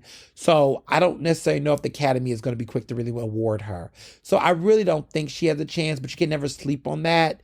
But I really don't, I really hope she doesn't win. Billie Eilish, I mean, don't sleep on Billie Eilish because she's won before. She's very popular. It is a critically acclaimed album. The Academy really does like Billie Eilish. If there was somebody to pull an upset, it could be. But then you have Beyonce with Cowboy Carter, right? We've been on the long overdue narrative for quite some time. She's been long overdue for this. She should have won for Renaissance, y'all. The Academy, for whatever reason, y'all, they just do not like her when it comes to this award. Because she is the most awarded living artist to win Grammys. So I can't say the Academy hates Beyonce because that would be intellectually dishonest. She has more Grammys than every other artist. But when it comes to this category, it's just for whatever reason, she just cannot get album of the year. And I feel like this is the way the Academy is with Taylor Swift. Like, she wins all these album of the years. But we all know that the real Grammy that Taylor Swift wants is Song of the Year. Or Songwriter of the Year, but she really wants Song of the Year. She's a songwriter at heart. This is what she really wants, and she really wants that, and she just will not get it, and the Academy will not give it to her.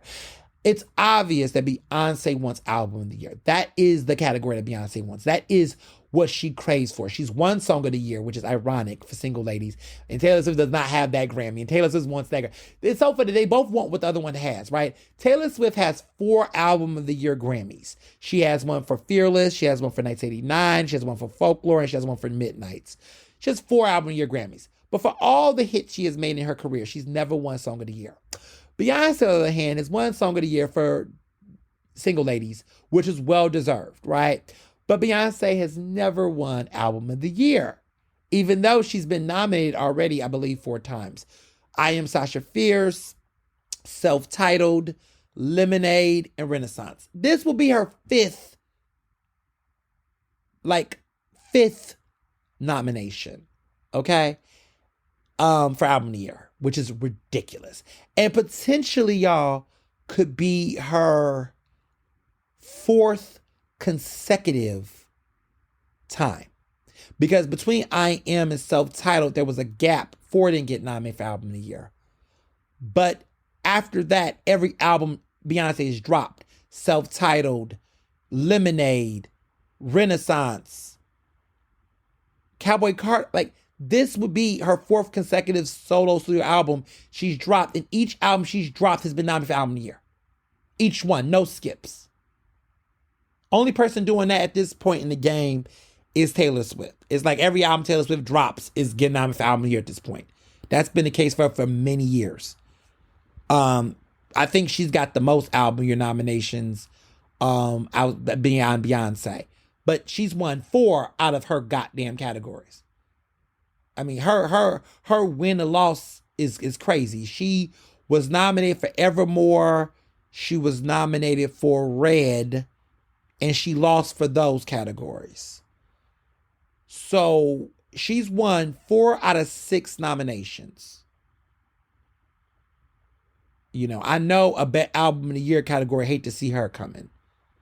She's been nominated for Album of the Year 6 times. And she's won 4 out of 6 times. That's crazy.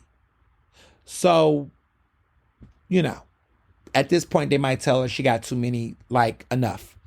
I mean, last year she was unstoppable. You know, and we look at what was up for competition. There was no Billie Eilish album. There was no, you know, SZA's album was great, but she didn't have that, right? There was no Beyonce. There was no other artist. So Taylor Swift going against Beyonce and Billie Eilish, that's going to be hard for her to break through that. We'll see. Charlie XCX, Chappelle Roan could also possibly get nominated. You know, Ariana Grande could get nominated. I don't know about them winning because it's too stacked. The pop girls are too stacked right now. So we'll see how it plays out. But also there's the MTV Music Awards. I'm not really, you know, I'm going to watch it. You know, Meg Thee Stallion is the host. Not that I'm saying because she's hosting, but just, you know, she likes to say that, make that sound. I'm going to watch it. You know, I'm not really crazy about that award show anymore because I just feel like, I'm going to be blunt with y'all. Payola. I just feel like that award show is so payola centric. Like, I feel like you really can't even really like buy into it. Like after Taylor Swift won every single category last year, I just am kind of over the VMAs. Like I know I've heard rumors that, you know, there's been payola for years, but I just feel like it's become grossly like payola-ish now. Like it's just very obvious that they nominate certain people to come. They give certain people the award and everything is geared towards promoting album sales and industry. It's very industry-based awards. There's no merit to it like it used to. There was a time where winning a VMA was like a big deal. Winning Video of the Year meant something. But now it just seems like Taylor gets it, viewer's choice, fan choice. I just very manipulated, you know. It's just not the same. So not really crazy about it. I'm going to watch it. I mean, because it is a part of American pop culture. We'll see if there's a shocking moment. There used to just, I mean, I just remember when the VMAs used to be just, I tell my younger brother this all the time. I'm just like, y'all just don't have it like they used to. Like, I remember award shows used to just be epic. Like, you didn't know what to predict. Like, it was just always so fun. And you would be biting your nails because the artists were so good that you didn't know who was going to win because everybody was good. Everybody was exciting. And not just exciting in one genre. Like, hip-hop was great. Rock was great. Pop was great. You listen to all the artists. We had, like, more taste. Like, I remember when I was growing up, I was listening to Britney, Evanescence, Linkin Park, 50 Cent. Like, everybody had me, you know, Avril Lavigne. Like, even the pop girls were different. Like, everybody has something to show in the music industry. Dixie Chicks, when they were the Dixie Chicks, right? Like, you know, the music was good. Okay, it was like, and that's what annoys me, because I gotta say this, because I get annoyed with some of the people some people I hear stuff where everything, music is so polarizing, where folks be like, oh, you know, that, you know, they make pop music white. Like, oh, I don't listen to that. That's white music. I like black artists. It's like, No, y'all, I'm sorry. There was a time where we used to listen to everybody's music. Everybody was good. It wasn't so like, oh, if you listen to this, I hate when people talk about Taylor Swift, where they be like, oh, she's just that's a white girl fan base. Like, listen to pop music is just like more tuned in tune to being, into white artists or all of that shit. No, it was not like this. It was a time where you didn't race codify the music. Like, okay, yeah, there was colorism and that shit going on. But it was like everybody was competitively good, right? Like, you couldn't deny Christina Aguilera's vocals. Like, Christina can sing. You couldn't deny Britney Spears' performer. That girl would get on the stage and she could dance her ass off. She was fun. Evanescence was this great rock music. Avril Lavigne could rock out. You could appreciate what she brought to the table. You had Beyonce, and there was Ashanti, and there was like, all of these artists could coexist and be great. And so there was none of this like, oh, you listen to this white girl music. Like, there was none of that. Like, I mean, yeah, they would tease some of the pop girls, but like, Britney Spears had black fans. I don't know what planet y'all on now. Like, I get it. Everybody want to segregate these fans and shit and all this Stan War shit, but like, everybody liked everybody. Eminem, Eminem was problematic as fuck, but everybody liked Eminem. There were people that, black folks liked Eminem, everybody liked Eminem. U2 was dope. Everybody with U2 fans. Like, my mother loved U2. I grew up listening to U2, like all of that music. But we could appreciate everything and everybody. Like, mainstream artistry was a thing. Now it just seems like you can't like this artist because if you like this artist, that goes against this artist. If you don't, that's stupid. And no one's making money that way, y'all. I want to say this as somebody who's been following the industry. Stan culture and Stan Wars has actually ruined album sales, because if you think, there was a time where everybody could succeed. I think we're getting with that with pop.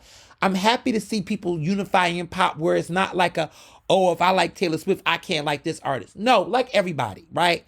Because that's what we saw in R&B, where, everybody had to compare everybody to Beyonce. So now Beyonce is the only R&B artist out. Like, now it's her, SZA, Rihanna. Rihanna ain't put no music out in years, but like, it's no room for the other girls because everybody want to compare everybody. That's why Normani can't be great and Chloe can't be great, because everybody want to pit these girls against people. Why? Like, look at the pop girls: Ron Chappelle, Ariana Grande, Charlie XCX, Sabrina Carpenter, Taylor Swift. All these girls have had hits and have had good time on the charts. I want black R&B artists to have the same experience. I wish we would just stop comparing. Like, stop making everybody have to compete. Like, stop it. Like, I forgot Billie Eilish in the mix. Billie Eilish had a good time, right? All these artists can thrive. We got to stop doing this shit, y'all. Like, it's just getting tired. So I'm just telling people, enough. Please, enough. Enough. All right. So into TV. Emmys are next week, but the Emmys are already happening. The Emmy Awards are next Sunday. So, I'm going to watch and see how that plays out. There's already Emmys going out right now. This weekend, this past weekend, there was the Emmys. So, we all rooted for Jamie Lee Curtis, for her guest actress slot in The Bear. Maya Randolph has already won an Emmy. Angela Bassett has officially won an Emmy, you all, for her voice acting, and she was surprised she won. These are all the creative Emmy nominations happening right now. Next week is the Primetime Emmys, which airs on TV. Now, for some of y'all that's having deja vu, you're like, wait a minute, didn't the Emmys just run earlier this year? Yes, the 50th Annual Emmy Awards was in January because of the writer's strike. They had to do that Emmy. So this year, I remember I told you I was going to be 2 Emmy Award shows. One that was in January and now another one. So now there's already 2 Emmys award shows. So Quinta Brunson won an Emmy in January. This woman can win 2 Emmys for 2 different years, quote unquote, in 1 year. So the writer's strike is over. So now, fortunately, award shows are back on schedule. But there was some delays because of what was going on. So food for thought. But Emmy predictions, you got to remember that we're not talking about the Bear season 3. This is all the Bear season 2. So I can see the Bear sweeping again. I think that's going to happen. I think TV drama. I keep hearing about Shogun on FX. I can see Shogun doing some interesting work. Best comedy actress, I want Quinta to win, but there's a chance that Jean Smart could pull it. But I'm hearing about Selena Gomez because you know now she's a billionaire. She done reached billionaire status. And before you all start, it's because of her makeup line. It's not because of her music. It's not because of her acting. It's because of her makeup line. But, you know, she on TV is a hit. And I mean, Selena Gomez started her career off in TV. So for her to get an Emmy nomination and be good on TV shouldn't be that surprised. I think sometimes she's gotten a bad rap because of the way that her music is panned out.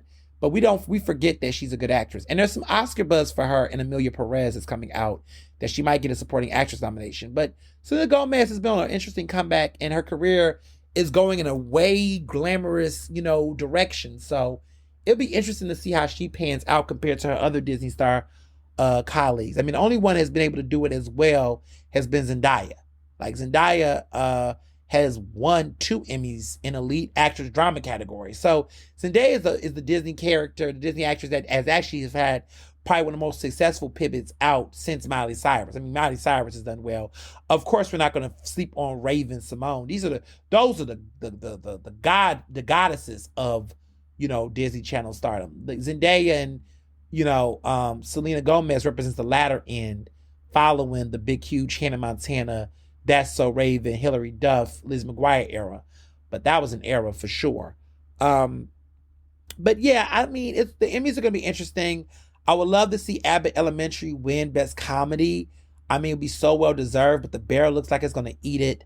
The Bear, you know, Io is in the lead actress category now, so she might actually pull the surprise upset and beat Jean Smart, potentially. So it's going to be interesting to see how it works because, as you all know, Emmy wins sometimes are not dictated based on merit, but also by the popularity of the show and if the show's not in season or show moves up.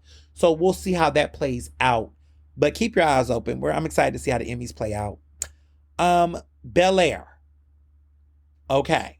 So I'm not going to tell too much of the show, but the show has ended its season, 10 episodes.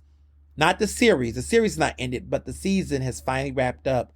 It was a fast season. I don't know what happened. I don't know if there was leaks or something, but I always thought this show was supposed to wrap up at the end of October. But there's something that's telling me there must have been a leak or something. And so now they just want to speed up this season because we are getting so many episodes so up front. Like they really put the whole season out kind of like in a month. And so the dragging of this season, it didn't drag out. It just kind of happened within a month and we got everything so fast. But it's so good. I mean, this season was great. This was the best season of Bel-Air so far. And I love what they did with the characters. And there's so many interesting plot twists. But I got to keep 100, y'all. That finale was great. But that finale, y'all, all I got to say for those who've been watching Bel-Air this season, that season finale, okay, episode 10, you watch it with the sense of there's a cliffhanger. This doesn't feel right, but I'm happy. But I'm also not satisfied. And then the very end, you're like, okay, so I see what's going to happen here. And then there's also some random cliffhangers. It's like, well, why is this happening? What's going on? It leaves you, it has to be a season. It has to be a season 4. There has to be a new season of Bel-Air. And I hope the new season happens very fast because the way that last season ends, it's kind of like, what? We're just going to end it like this? Like, what the fuck? Like, this has to... What are y'all doing? Like, what's happening here? So I'm curious to see how some new storylines. They definitely ended some storylines, but then they also expanded on other storylines. So I really did appreciate this season. It was a great season. I highly recommend it. If you want to binge something, binge that ASAP. But as one show goes, another show returns. So Ghost Book 2 is back. This episode just came back. So for those who've been watching Ghost, you all know that this is episode 6, which means that we're now in the final, 5 episodes of Ghost Book 2 Power. It's going to end for good, this series. I'm a little bummed because I really, really love this show. But I'm happy that they gave us a part 1 and part 2 to stretch it because it is a really great show. So this is season 4. I'm noticing a pattern that a lot of shows are ending in their 4th season, which I'm not against because I really do feel like in some ways, at a certain point, a show can drag. That's why I like Breaking Bad. Breaking Bad ended the way it needed to end. It was fabulous. But some shows will linger. Like, that's how I feel about Empire. Empire got to a point where it just kept dragging. Scandal kind of did that too. And I was happy when it did end. But the days of keeping the show on for 5,000 seasons, I think, is getting kind of played out. And so I'm kind of in the team of let shows run for 4 seasons. I feel like that new House of Dragons show, apparently they're going to only last for 4 seasons. We just want 4 seasons of a show. I feel like 4 seasons of a show, let the show evolve. First season is introducing us to the characters, getting us, wound up. Second season is kind of establishing, okay, this is what the fucking show really is. This is what the show really needs to be. This is the true identity of the show. The third season, we're now getting a continuation of what was the fire of the second season. And we want to now get into the nitty gritty and explode and explore. And now we want to leave you on the edge of your seat to figure out how that's going to get resolved. And in season 4, after 2 mid-seasons, right? Season 2 and season 3 in the middle has given you some encapsulation. It is time to wrap this shit the fuck up. Give us some startling conclusions. Conclude some narratives that dragged on or not dragged on, and give us a lovely landing. That is how you do a good show. Give me 4 fucking seasons. 5, 6, 7, 8. It gets annoying. So what I love about this book 2 is that we're in the 4th season and they're tying some shit up. And I love it. People are dying. Not that I like death, but there are people that are getting their guts. There's people getting their licks back. There's some things that's wrapping up. And I love to see it. And this comeback episode does that. I love it. It's progressing the story. And I'm on the edge of my seat. And I can't wait to see how it plays out. So, love that. Now, speaking of shows that have been on, reality shows that have been on for longer than that. Love and Hip Hop. Now, y'all know I love me some Love and Hip Hop New York because that's the only, not New York, Atlanta. Clarity, Atlanta. I'm loving what I'm loving with Love and Hip Hop Atlanta. But let me just say this. Y'all need to hurry this up with this damn cheating phenomenon. Now, I watched the last episode. Remember I told you it was going to be revealed about the text messages. Well, of course, they waited to the fucking last, like 10 minutes. And this is what they do on Love and Hip Hop. If you're a Love and Hip Hop phenomenon fan like I am, you know that they love to drag a storyline over and over again. They love to just drag a plot line and keep the narratives going to no approval. So they just have been dragging this for 3 episodes. This last episode, when I was on the edge of my seat, they show the text messages, but there's some loophole in the way in which Rashida doesn't want to look at it. They're like, oh, we don't believe it. There seems to be something being covered. And I'm just like, what the fuck now? So I'm just like, okay. But they have previewed it for this upcoming episode this week. I'm going to watch it later that night after I am done with the debates, but we'll see. But I'm like, I can't watch it on time because I'm going to be watching the presidential debates. But